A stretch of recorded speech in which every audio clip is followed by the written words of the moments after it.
Debate വിത്ത് സ്മൃതി പരുത്തിക്കാട്. എല്ലാം പെട്ടെന്നായിരുന്നു. തൊഴിലുറപ്പ് നിയമം ഉറപ്പില്ലാത്ത നിയമമാക്കിയ കേന്ദ്രവിരുദ്ധ രാപ്പകൽ സമരവേദിയിലേക്കുള്ള ഐഷ പോറ്റിയുടെ വരവ്. ഐഷയെ പ്രതിപക്ഷ നേതാവ് സ്വീകരിക്കുന്നു, കൈയോടെ അംഗത്വം നൽകുന്നു. ഇന്നലെ രാത്രി വൈകി നടത്തിയ കൂടിക്കാഴ്ചയിൽ ഐഷ പോറ്റിക്ക് കൊട്ടാരക്കര സ്ഥാനാർത്ഥിത്വവും ഉറപ്പു നൽകിയെന്നാണ് വാർത്ത. ബാലകൃഷ്ണപിള്ളയെ അട്ടിമറിച്ച് MLA ആയി തുടങ്ങിയ ഐഷ പോറ്റി 3 തവണ LDFന്റെ MLA ആയിരുന്നു. LDF യോഗങ്ങളിൽ നിന്നും കേന്ദ്രവിരുദ്ധ സമരത്തിൽ നിന്നും വിട്ടുനിന്ന ജോസ് കെ മാണി UDF എന്ന വാർത്തയും ശക്തിപ്പെടുകയാണ്. ഞങ്ങൾ എങ്ങോട്ടുമില്ല എന്ന ഫേസ്ബുക്ക് പ്രഖ്യാപനത്തിലൂടെ റോഷി അഗസ്റ്റിനും പ്രമോദ് നാരായണും ഇല പിളരുമെന്ന സൂചന നൽകുകയാണ്. സോണിയാഗാന്ധി വിളിച്ചെന്നും ദുബായിൽ ചർച്ച നടത്തിയെന്നുമുള്ള വാർത്തകൾക്കിടെ വലിയ ബലമില്ലാത്തൊരു വിശദീകരണം ജോസ് കെ മാണിയിൽ നിന്നും വരുന്നുമുണ്ട്. പക്ഷേ സഭ പറഞ്ഞാൽ എതിരില്ല എന്ന അവസാന മറുപടിയിൽ മറുകണ്ഠം ചാടുമെന്ന സൂചനകളാണ് ഇപ്പോൾ പുറത്തുവരുന്നത്. പ്രതിപക്ഷ നേതാവ് പറയുന്ന വലിയ പ്ലാറ്റ്ഫോമിലേക്ക് ഇനി ആരൊക്കെയാകും? വിസ്മയം തുടങ്ങിയോ എന്നതാണ് ചോദ്യം.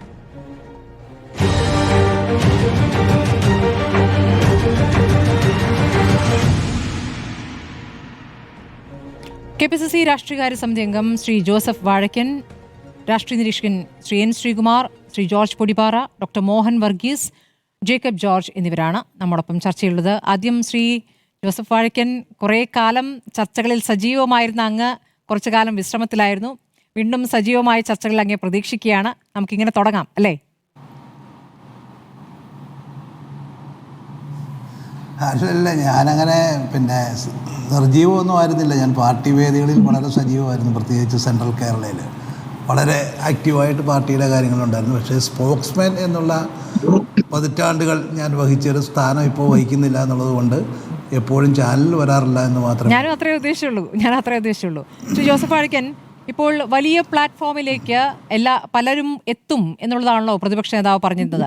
ഇപ്പോൾ ഐഷ പോറ്റിയുടെ വരവ്, അതോടൊപ്പം തന്നെ ജോസ് കെ മാണിയുമായി ബന്ധപ്പെട്ട വാർത്തകൾ, അതിപ്പോൾ കുറച്ച് ദിവസമായി ഇങ്ങനെ ഉരുണ്ടുകൂടുന്നുണ്ട്.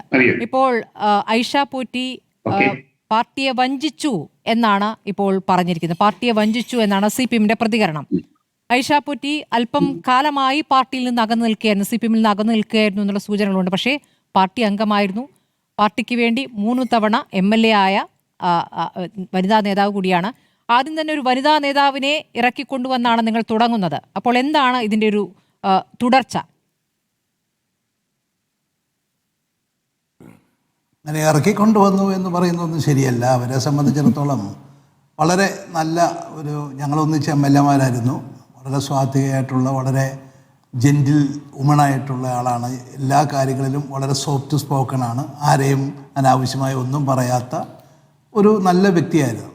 അവർ കുറേ കാലമായി എനിക്ക് തോന്നുന്നു CPM-ഉമായിട്ടൊക്കെ കുറച്ച് അകലങ്ങളിലായിരുന്നു തോന്നുന്നത്. ഇന്നത്തെ അവരുടെ പ്രസംഗത്തിൽ തന്നെ അവർ പറഞ്ഞു, എനിക്ക് ഒരുപാട് കാര്യങ്ങളുണ്ട്, എങ്കിലും ഞാനതൊന്നും ആരെയും ആക്ഷേപിക്കാനോ ആരെക്കുറിച്ച് മോശം പറയാനോ ഒന്നും ഞാൻ ആഗ്രഹിക്കുന്നില്ല. അവരുടെ ഒരു ഉറച്ച തീരുമാനത്തിൻ്റെ പേരിലുണ്ടായ ഒരു മാറ്റം അവർക്ക്. അതുകൊണ്ട് അവർ ജനാധിപത്യ ചേരിയോട് ചേർന്ന് നിൽക്കണമെന്നവർക്ക് വലിയൊരു ആഗ്രഹം ഉണ്ടായിരുന്നു തോന്നുന്നു, അവരുടെ സംഭാഷണത്തിൽ എനിക്ക് മനസ്സിലായത്. മാത്രമല്ല, ഞാൻ ഓർക്കുന്നുണ്ട്, പണ്ട് ഞങ്ങൾ MLA ആയിരിക്കുന്ന കാലത്ത് അന്ന് സത്യപ്രതിജ്ഞ ചെയ്യുമ്പോൾ അവർ മാത്രം അന്ന് ഈശ്വരനാമത്തിലാണ് സത്യപ്രതിജ്ഞ ചെയ്തത്. ബാക്കിയുള്ളവരൊക്കെ ദൃഢപ്രതിജ്ഞയാണ് CPM-ലെ ആളുകളൊക്കെ ചെയ്തത്. അന്ന് അവർക്കൊരു ഷോക്കോസ് നോട്ടീസ് കൊടുത്ത കാര്യം എൻ്റെ ഓർമ്മയിൽ നിൽക്കുകയാണ് ഇപ്പം. അപ്പോൾ അവരന്ന് മുതലേ ഈ CPM-ൻ്റെ പല ഇത്തരം കാപട്യങ്ങളോടും യോജിക്കാത്ത ഒരാളാണ്. അവരൊരു നല്ല ഈശ്വരവിശ്വാസിയാണ്, ദൈവവിശ്വാസിയാണ്. സമീപകാലത്ത് കേരളത്തിൽ നടന്നുകൊണ്ടിരിക്കുന്ന കാര്യങ്ങളൊന്നും അവർക്ക് ഉൾക്കൊള്ളാൻ കഴിയാത്ത ഒരാളാണ്, പ്രത്യേകിച്ച് ശബരിമല ഉൾപ്പെടെ.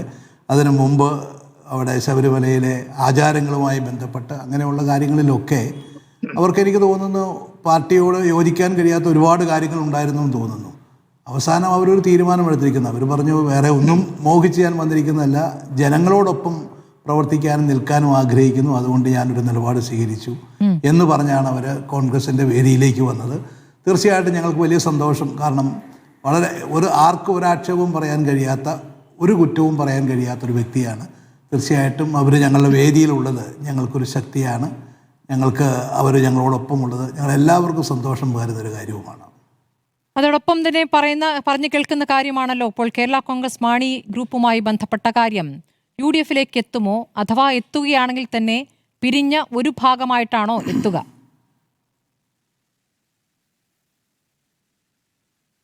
അതിനെക്കുറിച്ചൊന്നും ഒരു വലിയ ചർച്ചയിലേക്കൊന്നും പോയിട്ടുണ്ടെന്ന് എനിക്ക് തോന്നുന്നില്ല. പിന്നെ എന്നാന്ന് ചോദിച്ചാൽ അവർക്ക് ഒരു ജനാധിപത്യ ചേരിയിൽ അവർക്കൊക്കെ നിൽക്കാൻ കഴിയുകയുള്ളൂ. പ്രത്യേകിച്ച് ഇപ്പോഴത്തെ സാഹചര്യത്തിൽ കേരളത്തിൽ എല്ലാവരും ആഗ്രഹിക്കുന്ന ഒരു മാറ്റം ആഗ്രഹിക്കുകയാണ്. അതുകൊണ്ട് ജനാധിപത്യ ചേരിയിൽ ചേർന്ന് നിൽക്കാൻ കഴിയുന്ന എല്ലാവരും ഒന്നിക്കണമെന്നുള്ളതാണ് ഞങ്ങളുടെ ആഗ്രഹം. ഞങ്ങൾ ആഗ്രഹം പ്രകടിപ്പിച്ചിട്ടുണ്ട്. അവരാണ് അതിനെക്കുറിച്ചുള്ള റെസ്പോൺസ് അവരുടെ ഭാഗത്തു നിന്നാണ് ഉണ്ടാവേണ്ടത്. എനിക്ക് തോന്നുന്നത് കേരളത്തിലെ ഒരു കാലത്തും ഉണ്ടായിട്ടില്ലാത്ത രീതിയിൽ കേരളത്തിലെ എല്ലാ വിഭാഗം ജനതയും, അത് സമുദായങ്ങളാണെങ്കിലും മറ്റുള്ള സോഷ്യൽ ഓർഗനൈസേഷൻസൊക്കെ മറ്റ് സംഘടനകളൊക്കെ ആണെങ്കിലും എല്ലാവരും ഒരു ചേഞ്ച് ആഗ്രഹിക്കുന്നു. അപ്പോൾ ആ ഒരു ചേഞ്ചിന് ഈ ജനാധിപത്യ ചേരിയോട് ചേർന്ന് നിൽക്കാൻ കഴിയുന്ന എല്ലാവരെയും സ്വീകരിക്കുക എന്നുള്ള ലൈനാണ് ഞങ്ങൾ എടുത്തിരിക്കുന്നത്. കാരണം ഒരു മാറ്റം അനിവാര്യമാണ് കേരളത്തിൽ ഭരണരംഗത്ത്.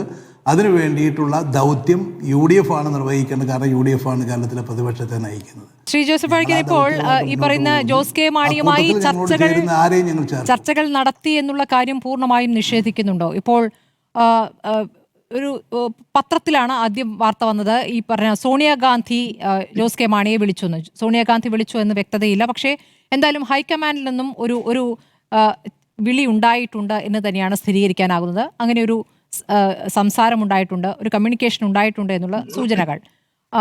അതല്ലാതെ ചർച്ചകൾ നടക്കുന്നുണ്ടോ കേരളത്തിൽ? ഇനിയിപ്പോൾ ഡൽഹിയിലും അത് സംബന്ധിച്ച് ഇനി വരും ദിവസങ്ങളിലും ചർച്ച നടക്കാനിരിക്കുന്നു കേൾക്കുന്നു. ഇപ്പോൾ പുറത്തേക്ക് പറയേണ്ട എന്ന നിലപാടെടുത്തതാണോ? അതിനെക്കുറിച്ചൊന്നും എനിക്കറിയില്ല. അങ്ങനെ ഡൽഹിയിൽ നിന്നും സോണിയാഗാന്ധി വിളിച്ചു എന്നൊന്നും പറയുന്നത് എനിക്കറിയില്ല. അങ്ങനെയൊന്നും വിളിച്ചതായിട്ട് എനിക്ക് തോന്നുന്നുമില്ല. പക്ഷേ ഞാൻ പറഞ്ഞല്ലോ, ജനാധിപത്യ ചേരിയോട് ചേർന്ന് നിൽക്കാൻ ആഗ്രഹിക്കുന്ന എല്ലാവരും ഞങ്ങൾ സ്വീകരിക്കും. ആ അടിസ്ഥാനത്തിൽ ഞങ്ങൾ ഒരുപക്ഷെ എല്ലാവരുമായി ആശയവിനിമയം നടത്തിയിട്ടുണ്ടാകാം. അവരതിന് പോസിറ്റീവായിട്ട് ഞങ്ങളോട് റെസ്പോണ്ട് ചെയ്യുന്നുണ്ടോ എന്നുള്ളത് ഞങ്ങൾ കാത്തിരിക്കുന്നു എന്ന് മാത്രമേ ഉള്ളൂ. ജോസ് കെ മാണി LDFന്റെ ജാഥ മധ്യ കേരളത്തിൽ നയിക്കേണ്ടയാളാണ് കേട്ടോ. ശ്രീ ജോസഫ് പഴക്കൻ, മധ്യ കേരളത്തിൽ ജാഥ നയിക്കേണ്ടയാളാണ് ജോസ് കെ മാണി, അങ്ങനെയാണ് നിശ്ചയിച്ചിരുന്നത്. പക്ഷേ അദ്ദേഹമില്ല, ജയരാജനോട് അതിന് നേതൃത്വം വഹിക്കണമെന്ന് ആവശ്യപ്പെട്ടതായിട്ടുള്ള വാർത്തകളുമുണ്ട്. ഇതുമായി ബന്ധപ്പെട്ടും കോൺഗ്രസിന് എന്തെങ്കിലും സ്ഥിരീകരണമുണ്ടോ? ഇല്ല, എനിക്കതിനെക്കുറിച്ച് അറിയത്തില്ല. കാരണം അവരോട് യോജിക്കാൻ ഒരുപാട് കാര്യങ്ങളുണ്ട്, ഒരുപാട് ബുദ്ധിമുട്ടുകളുണ്ട്. അവരോടൊപ്പം യോജിച്ച് പോകാൻ ബുദ്ധിമുട്ടുണ്ടാകുന്നുണ്ട് ഇടതുപക്ഷ മുന്നണിയോട്. പല കാരണങ്ങളുണ്ട്. ഈ ശ്രീ പിണറായി വിജയൻ നയിച്ച നവകേരള സദസ്സ് എൻ്റെ നാട്ടിലെ പാലായിൽ വന്നപ്പോൾ സ്വാഭാവികമായിട്ടും പാലായിൽ വരുമ്പോൾ സംസാരിക്കേണ്ടത് റബ്ബറിൻ്റെ വിലയെക്കുറിച്ചാണ്. അപ്പോൾ റബ്ബറിൻ്റെ താങ്ങുവില 170 രൂപയേ ഉള്ളൂ. അതൊരു 250 രൂപയെങ്കിലും ആക്കിയാൽ മാത്രമേ കർഷകന് ജീവിക്കാൻ കഴിയൂ എന്ന് വളരെ നിരുപദ്രവകരമായിട്ടുള്ള ഒരു കമൻറ്റ് നമ്മുടെ അന്നത്തെ കമൻ്റല്ല, ഒരു സ്വാഗത പ്രസംഗത്തിൽ അന്നത്തെ MP തോമസ് ചാഴികാടൻ പറഞ്ഞു. എല്ലാവർക്കും അറിയാം, വളരെ സ്വാധീനനായ നല്ലൊരു മനുഷ്യനാണ്. അദ്ദേഹം ഇങ്ങനെ ഒരു അഭിപ്രായം പറഞ്ഞു സ്വാഗതത്തിൽ. ആ പ്രസംഗം പോലും അദ്ദേഹത്തിന് ഉൾക്കൊള്ളാൻ കഴിഞ്ഞില്ല. അദ്ദേഹം ആ പ്രസംഗത്തിന് ഇടയ്ക്ക് വെച്ച് തന്നെ അന്ന് മന്ത്രി റോഷി അഗസ്റ്റിനോട് ആ പ്രസംഗം നിർത്താനായിട്ട് ആവശ്യപ്പെട്ടു. ആ പ്രസംഗം ഇടയ്ക്ക് വെച്ച് നിർത്തുന്നു. അത് കഴിഞ്ഞിട്ട് അദ്ദേഹം പ്രസംഗിക്കുമ്പോൾ ആ MP പേര് പോലും പറയുന്നില്ല, ചാഴികാടൻ്റെ പേര് പോലും പറയുന്നില്ല, MP എന്ന് പോലും പറയുന്നില്ല. ഒരാൾ ഇവിടെ സ്വാഗതം പറയുന്നത് കേട്ടു. അദ്ദേഹത്തിന് അറിയില്ല ഇതെന്തിനാണ് ഈ ജാഥ എന്നുള്ളത് ഇതുവരെ മനസ്സിലായില്ല എന്ന് തോന്നുന്നു. എനിക്ക് കുറേ കാര്യങ്ങൾ ഗവൺമെൻറ്റിന് ജനങ്ങളോട് പറയാനുണ്ട്, അതിനുവേണ്ടിയാണ് ഈ ജാഥ, അതല്ലാതെ ഇത്തരം കാര്യങ്ങൾ പറയാനല്ല എന്ന് പാലായിൽ വന്ന് റബ്ബറിന് ഇത്തിരി വില കൂട്ടണമെന്ന് പറഞ്ഞു കഴിഞ്ഞാൽ അതിൻ്റെ ഒരു ക്ഷീണം എനിക്ക് തോന്നുന്നത് ഭയങ്കരമായി പോയി. കാരണം ആ ജനത മുഴുവൻ വെറുത്തുപോയി. ആ സ്റ്റേജിലന്ന് ജോസ് കെ മാണി ഇരുന്ന് ഉരുകുമായിരുന്നു. കാരണം ജോസ് കെ മാണിക്ക് ഒന്നും മിണ്ടാൻ പറ്റാത്തൊരവസ്ഥ വന്നു. അപ്പം അങ്ങനെയൊക്കെയുള്ള ഒരുപാട് സന്ദർഭങ്ങൾ ഉണ്ടായിട്ടുണ്ട്. ഈ കേരള കോൺഗ്രസിനെ ഉൾക്കൊള്ളുന്ന ജനവിഭാഗത്തിന് ഒരിക്കലും ആ ഭാഗത്തോട് അവിടെ CPM-നോട് ചേർന്ന് പോകാൻ പറ്റുന്നില്ല. കാരണം അത് ചേരാൻ പാടില്ലാത്ത രണ്ട് വിഭാഗങ്ങളാണ് ചേർന്നിരിക്കുന്നത്. അപ്പോൾ അതുകൊണ്ട് തന്നെ നമുക്കത് ആദ്യം മുതലേ അറിയാം അധികം കാലം എനിക്കറിയില്ല. അതൊട്ടും ശരിയായ ഒരു കാര്യമല്ല. അതൊക്കെ പിന്നീട് പറഞ്ഞുണ്ടായ ഒരു കാര്യമാണ്. അത് കേരള കോൺഗ്രസിനകത്തുണ്ടായ പ്രശ്നമാണ്. ജോസഫും ജോസ് കെ മാണിയുമായിട്ടുള്ള രണ്ട് ഭാഗങ്ങളായി നിന്നു. അവർ തമ്മിലൊരു ധാരണ UDF-ന്റെ മധ്യസ്ഥതയിൽ ഉണ്ടാക്കിയിരുന്നു. ആ ധാരണയിൽ നിന്ന് മാണി ഗ്രൂപ്പ് പുറകോട്ട് പോകാൻ അതിൻ്റെതായ രാഷ്ട്രീയ കാരണങ്ങളുമുണ്ട്. ഇവർ തമ്മിൽ വളരെ വലിയ ഒരു റിഫ്റ്റായിരുന്നു ജോസഫും മാണിയും തമ്മിൽ. അവരുടെ ഒരു തർക്കത്തിനൊടുവിൽ രണ്ടും കൂടി ഒന്നിച്ചു പോകാൻ കഴിയാത്തൊരു സാഹചര്യത്തിൽ ഇവരിതുപോലെ വാശി പിടിച്ച് നിന്നപ്പം കാരണം UDF-ന്റെ മധ്യസ്ഥതയിലെടുത്തൊരു തീരുമാനമായിരുന്നു. അതുകൊണ്ട് UDF പറഞ്ഞത് ശരിയല്ല, അങ്ങനെയാണ് ഞങ്ങൾ അടുത്ത തവണ യോഗത്തിന് വിളിക്കാൻ ബുദ്ധിമുട്ട് വരും, ഈ കാര്യത്തിൽ തീരുമാനം ഉണ്ടാക്കണം എന്നൊരു വളരെ സോഫ്റ്റായിട്ടുള്ളൊരു ചെറിയ തീരുമാനമായിരുന്നു. അപ്പോഴേക്കും അവർ CPM അത് സാഹചര്യം മുതലെടുത്തു എന്നുള്ളതാണ് സത്യം. അതിന് പിന്നെ പക്ഷെ അവർ പോയി കഴിയുമ്പോൾ പിന്നെ അവർക്ക് സ്വാഭാവികമായിട്ട് പറയേണ്ടി വരുമല്ലോ, കോൺഗ്രസ് പറഞ്ഞു വിട്ടു എന്നൊന്നും പറയുന്നത് ഒട്ടും ശരിയല്ല. ഞാൻ ആ ചർച്ചയിൽ പങ്കെടുത്ത ഒരാളാണ്, അതുകൊണ്ട് തന്നെ എനിക്ക് കൃത്യമായിട്ട് അറിയാം. തിരിച്ചു വന്നാലും ആ പ്രശ്നം അവിടെ നിൽക്കുന്നുണ്ടല്ലോ എന്ന് പറയുന്നതിൽ ഒരു അർത്ഥവും ഇല്ല. ശ്രീ ജോസഫ് വാഴക്കൻ, തിരിച്ചു വന്നാലും ആ പ്രശ്നം അവിടെ നിൽക്കുന്നുണ്ടല്ലോ. പ്രശ്നം അവിടെ ഉണ്ടാവാം, പക്ഷെ കാരണം അവർ ഇല്ല. അത് അവിടെ ഇപ്പം ഞാൻ പറഞ്ഞല്ലോ, ജനാധിപത്യ ശരിയിലെ ഐക്യജനാധിപത്യ മുന്നണിയിലെ കക്ഷികൾ എല്ലാവരും പരസ്പരം സംസാരിച്ച് ആരെ ഇങ്ങോട്ട് ഉൾക്കൊണ്ടാലും ഉൾക്കൊള്ളുകയുള്ളൂ. അപ്പോൾ എല്ലാവരുമായിട്ട് സംസാരിച്ച് ഇപ്പോൾ വഴക്കെന്ന് പറഞ്ഞു കഴിഞ്ഞാൽ എല്ലാ ജീവിതകാലം മുഴുവൻ വഴക്കുണ്ടായിക്കൊണ്ടിരിക്കും എല്ലാവരും. അതൊന്നുമില്ല. രാഷ്ട്രീയത്തിൽ അങ്ങനെയല്ലല്ലോ. ഇപ്പോൾ അഭിപ്രായ വ്യത്യാസങ്ങളുണ്ടാകാം. അത് രമ്യതപ്പെടുമ്പോൾ കൂടുതൽ സ്നേഹമായിരിക്കും ഉണ്ടാകുന്നത്. പണ്ടുണ്ടായിരുന്നതിനേക്കാൾ കുറച്ചുകൂടി ഊഷ്മളമായ ബന്ധമായിരിക്കും പിന്നീട് ഉണ്ടാകുന്നത്. അതൊക്കെയല്ലേ രാഷ്ട്രീയത്തിൽ സ്വാഭാവികമായിട്ടുണ്ടാകുന്നത്. അപ്പോൾ അതുകൊണ്ട് അതൊന്നും വലിയ കാര്യമുള്ള കാര്യമല്ല. പക്ഷെ അവരാണ് തീരുമാനമെടുക്കേണ്ടത് കേട്ടോ. ഇതുവരെ അങ്ങനെ ഒരു തീരുമാനമൊന്നും എടുത്തതായിട്ട് എനിക്കറിയില്ല. തീരുമാനമെടുത്ത് ഇവിടെ, കാരണം അവർ ഞാൻ പറഞ്ഞില്ല, ഒന്നിച്ച് പോകാൻ കഴിയാത്ത രണ്ട് കക്ഷികളാണ് CPM ഉം കേരള കോൺഗ്രസും. അവരുടെ സ്വഭാവവും എല്ലാ തരത്തിലും യോജിച്ച് പോകാൻ പറ്റുന്നതല്ല. മോരും മുതിരയും പോലെ കിടക്കുക. അപ്പം പിന്നെ അതാണ് എൻ്റെ കാര്യം. മോരും മുതിരയും പോലെ കിടക്കുന്നു എന്ന് പറയുന്ന യഥാർത്ഥത്തിൽ കേരള കോൺഗ്രസ് ആണോ സഭയാണോ എന്നൊരു ചോദ്യം അവിടെ നിൽക്കുന്നു. ശ്രീ ജോർജ് പൊടിപാറ, ഇപ്പോൾ പുറത്തേക്ക് ആരും സമ്മതിക്കുന്നില്ല, ചർച്ചകൾ നടക്കുന്നുണ്ട് എന്നുള്ള സൂചനകൾ നമുക്ക് കൃത്യമായി ലഭിക്കുന്നുണ്ട്. കേരള കോൺഗ്രസിനകത്തു നിന്ന് തന്നെ അത്തരം വിവരങ്ങൾ നമുക്ക് ലഭിക്കുന്നുണ്ട്. അങ്ങനെയാണെങ്കിൽ കേരള കോൺഗ്രസ് M രണ്ടാകുമെന്നുള്ള സൂചനകളും ഈ ഘട്ടത്തിൽ ലഭിക്കുന്നുണ്ട്.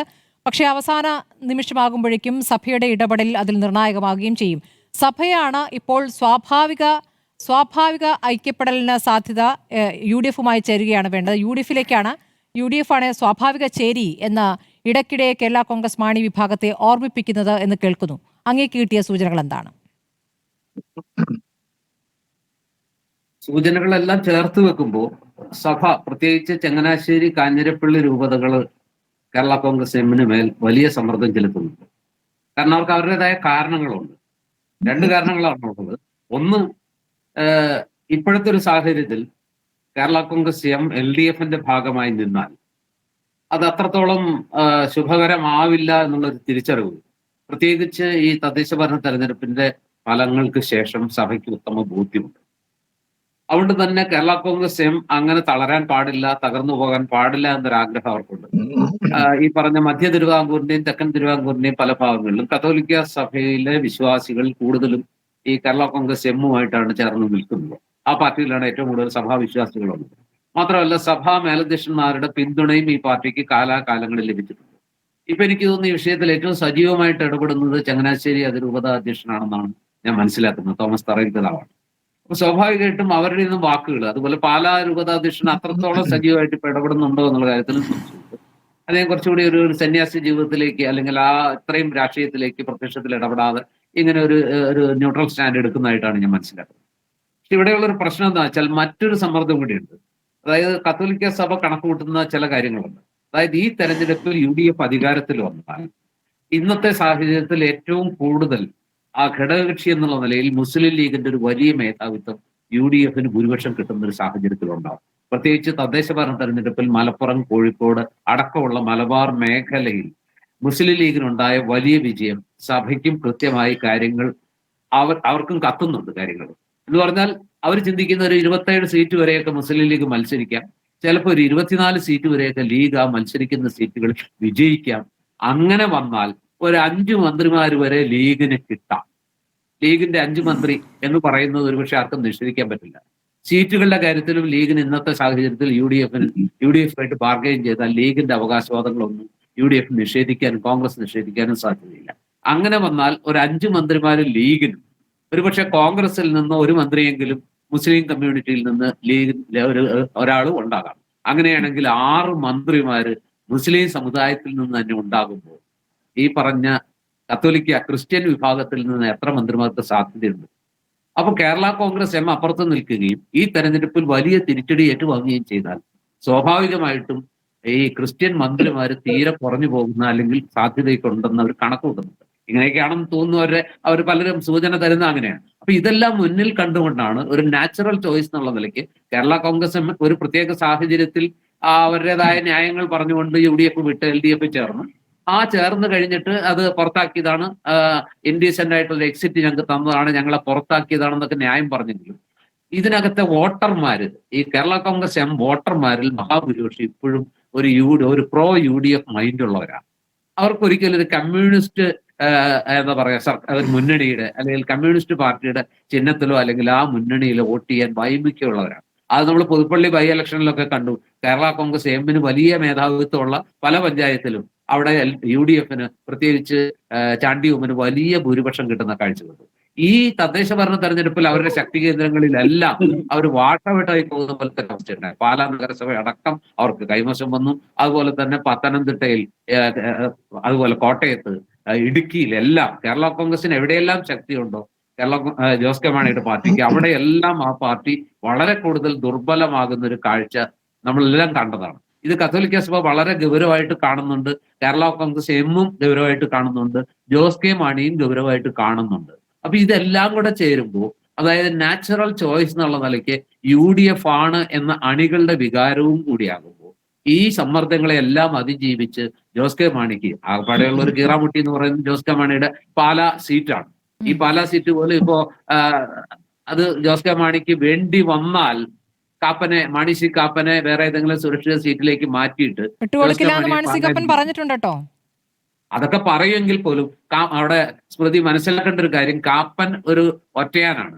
അവിടെ അദ്ദേഹത്തിന്റെ സ്വാധീനം കൊണ്ട് UDF നേട്ടം ഉണ്ടാകുന്നത് പാലാ സീറ്റിൽ മാത്രമേ ഉള്ളൂ. പക്ഷെ ജോസ് കെ മാണി UDF വന്നാൽ ഉണ്ടാകുന്ന ഒരു നേട്ടം നേരത്തെ പറഞ്ഞ പത്തനംതിട്ട, ഇടുക്കി, കോട്ടയം, അതുപോലെ തന്നെ എറണാകുളത്തിന്റെ കിഴക്കൻ മേഖല, ഈ മേഖലയിൽ LDF പിന്നെ ഒരു മോഹത്തിനും പ്രസക്തിയില്ല.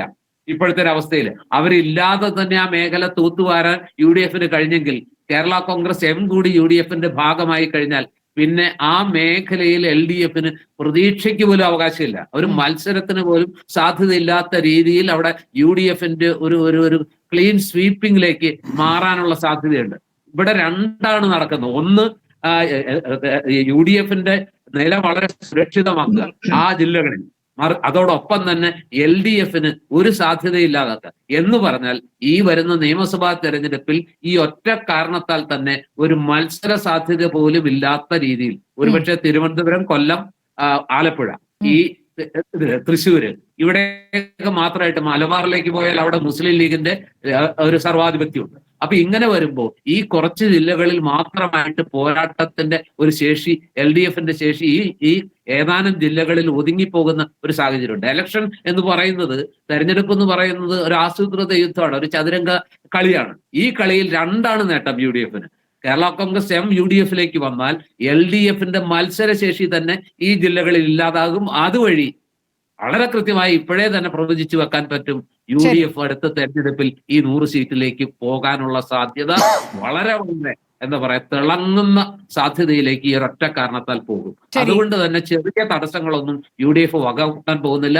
അതിൽ കാപ്പന്റെ തടസ്സം പോലും അവസാനം ഒരു തടസ്സമാകുമെന്ന് ഞാൻ വിചാരിക്കുന്നു. ഞാൻ മനസ്സിലാക്കുന്ന ആരെയും പിണക്കാതെ കൂടുതൽ ആളുകളെ കൂട്ടുക എന്ന രൂപത്തിലായിരിക്കും മുന്നണി വിപുലീകരണം എന്നുള്ളതാണ്. പിണക്കിക്കൊണ്ട് നിലവിലുള്ളവരെ പിണക്കിക്കൊണ്ടായിരിക്കില്ല എന്നുള്ള സൂചനകൾ ലഭിക്കുന്നു. ശ്രീ ജേക്കബ് ജോർജ്, ഇപ്പോൾ CPM ഈ വിഷയത്തെ എങ്ങനെ കാണുന്നു എന്നതും പ്രധാനമാണല്ലോ. ഇന്നലത്തെ പ്രധാനപ്പെട്ട ഒരു പ്രതിഷേധ പരിപാടിയിൽ നിന്നും ജോസ് കെ മാണി വിട്ടുനിന്നത് ഇന്നിപ്പോൾ ഞങ്ങൾ പിണറായി വിജയനൊപ്പമാണ് എന്ന് എടുത്തു പറഞ്ഞുകൊണ്ട് രണ്ടുപേർ ഫേസ്ബുക്ക് പോസ്റ്റ് ഇടുകയാണ്. ഒന്ന് റോഷി അഗസ്റ്റിൻ, ഒന്ന് പ്രമോദ് നാരായണൻ. ജയരാജനും മുന്നണി വിടുന്നതിൽ താല്പര്യമില്ല എന്നുള്ള സൂചനകളുണ്ട്. പക്ഷേ ജോസ് കെ മാണിക്ക് മറ്റൊരു നിലപാടാണ് എന്നും അദ്ദേഹം പറയാതെ മാറി നിൽക്കുന്നു എന്നുള്ള സൂചനകൾ ലഭിക്കുന്നു. സോണിയാഗാന്ധി സംസാരിച്ചു എന്നുള്ള വാർത്ത ആദ്യം വരുന്നു. പിന്നീട് PK കുഞ്ഞാലിക്കുട്ടിയും പ്രതിപക്ഷ നേതാവും ഫോണിൽ സംസാരിച്ചു എന്നുള്ള വാർത്ത വരുന്നു. സഭയെടുക്കുന്ന നിലപാട് എന്നുള്ളത് വളരെ ശക്തമായി തന്നെ ഒരു വാർത്തയായി അവിടെ നിൽക്കുകയാണ്. CPM ഈ സാഹചര്യത്തെ എങ്ങനെയാണ് കാണുന്നത് ശ്രീ ജേക്കബ് ജോർജ്? കഴിഞ്ഞ 2021 മധ്യ കേരളത്തിൽ വലിയ നേട്ടമുണ്ടാക്കാൻ സഹായിച്ചത് ഉറപ്പായിട്ടും ഈ മാണി ഗ്രൂപ്പിന്റെ ഒരു പിന്തുണയോടുകൂടി തന്നെയാണല്ലോ. അവർ വിട്ടുപോയി കഴിഞ്ഞാൽ ലഭിച്ച ക്രിസ്ത്യൻ വോട്ട് നഷ്ടപ്പെടും എന്നുള്ള ആശങ്കയല്ലേ? ജോസഫ് വാഴക്കിനെ നമ്മുടെ കൂടെ കണ്ടതിൽ എനിക്ക് വലിയ സന്തോഷമുണ്ട്. ഒത്തിരി കാലത്തിന് ശേഷമാണ് വാഴക്കിനെ കാണുന്നത്. ഞങ്ങളൊക്കെ സ്ഥിരം വാഴക്കിനും ഞാനും സ്ഥിരം പങ്കാളികളായിരുന്നു ചർച്ചകളിൽ, വൈകുന്നേരത്തെ ചർച്ചകളിൽ. തീർച്ചയായിട്ടും വാഴക്കൻ സന്തോഷം, വളരെ സന്തോഷം. All the best Vazhakkan. ഇത്തവണയെങ്കിലും നിയമസഭയിൽ ഒരു വലിയ മുന്നേറ്റം ഉണ്ടാവട്ടെ എന്ന് ആശംസിക്കുകയും ചെയ്യും. സ്മൃതി, എനിക്ക് അതിനോട് പൂർണ്ണമായിട്ട് യോജിക്കാനാവുന്നില്ല. എങ്കിലും ശരിക്കും പറഞ്ഞാൽ കേരള കോൺഗ്രസ് മാണി വിഭാഗത്തെ UDF-നോടൊപ്പം ചേർക്കുക എന്നുള്ളത് UDF-ന്റെ ആവശ്യമാണ്. ആദ്യത്തെയും അവസാനത്തെയും ആവശ്യമാണ് എന്നതിൽ യാതൊരു സംശയവുമില്ല. ഞാൻ അതിനോട് യോജിക്കുന്നു. അടുത്ത തെരഞ്ഞെടുപ്പിൽ UDF ജയിക്കേണ്ടത് UDF-ന്റെ ആവശ്യമാണ്, കോൺഗ്രസിന്റെ ആവശ്യമാണ്.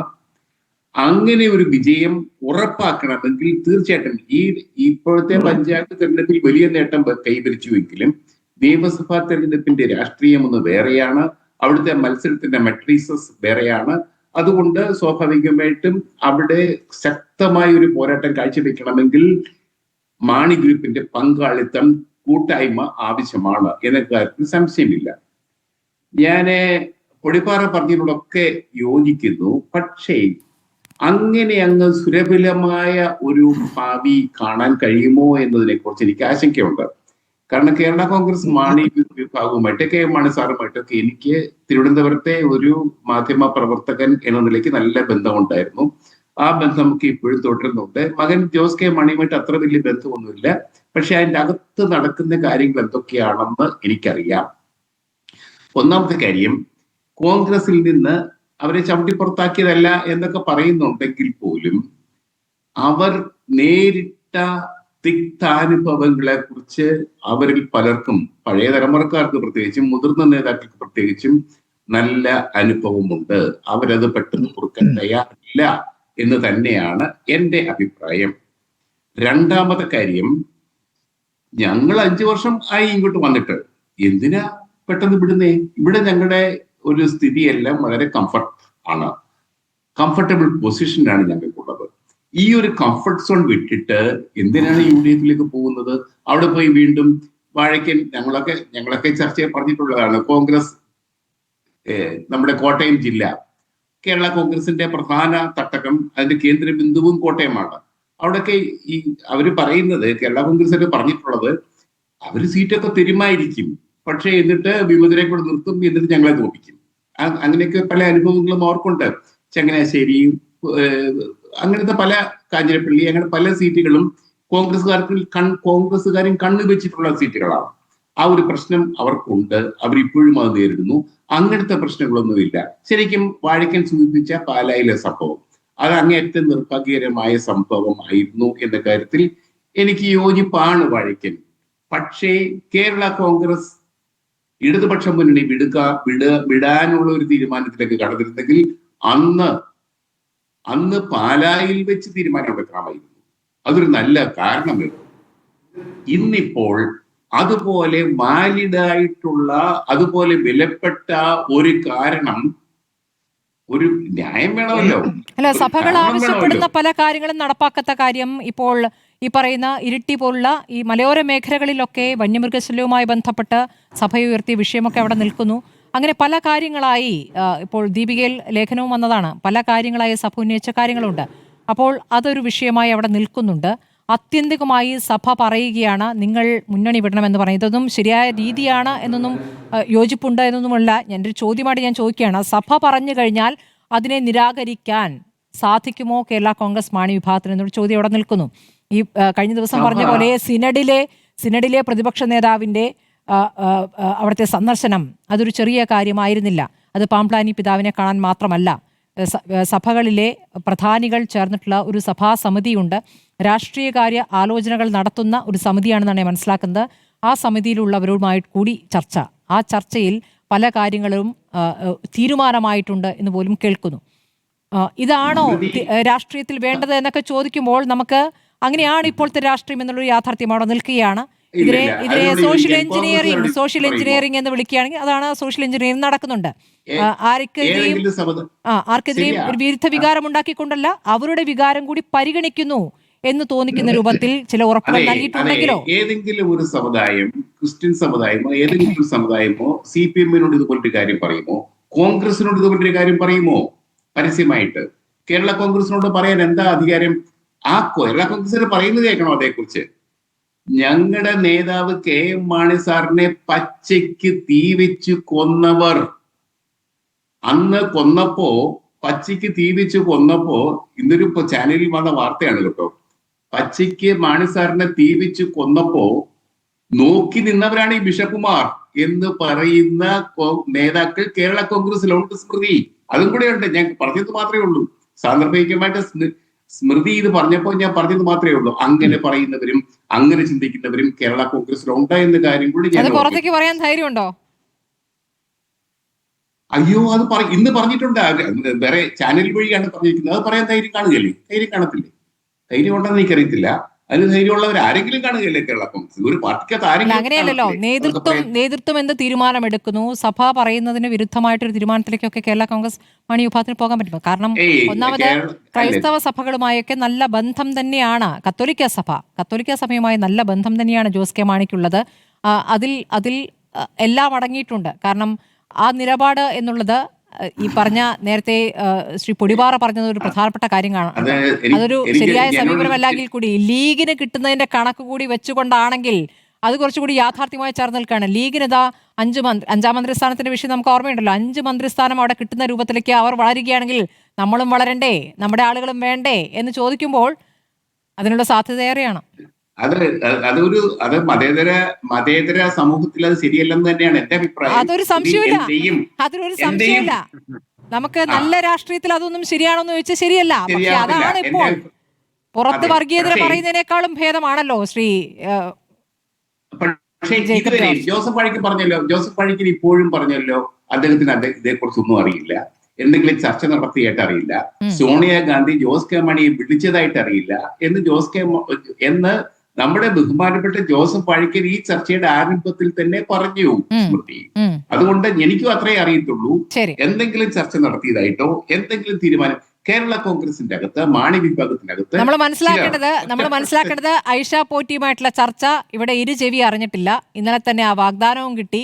ഇന്നിപ്പോൾ സമരവേദിയിലേക്ക് വരുമ്പോഴാണ് അവരിങ്ങോട്ട് വരുന്നു എന്നുള്ള കാര്യം പറഞ്ഞത്. അങ്ങനെ ചിലത് സംഭവിക്കാൻ സാധ്യതയുണ്ട് എന്ന് കോൺഗ്രസിനകത്ത് തന്നെ പറയുന്നു.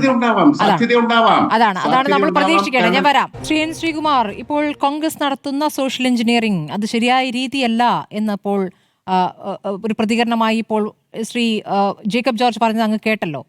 സോഷ്യൽ എഞ്ചിനീയറിംഗ് നടത്തുന്നു എന്നുള്ളത് ചില ഘട്ടങ്ങളിലെങ്കിലും ഇപ്പോൾ അതിന് നേതൃത്വം നൽകുന്ന പ്രതിപക്ഷ നേതാവ് സമുദായ നേതാക്കളിലേക്ക് നിരങ്ങില്ല എന്നൊരു പ്രതികരണം നടത്തി നമ്മുടെ മുന്നിലുണ്ട്.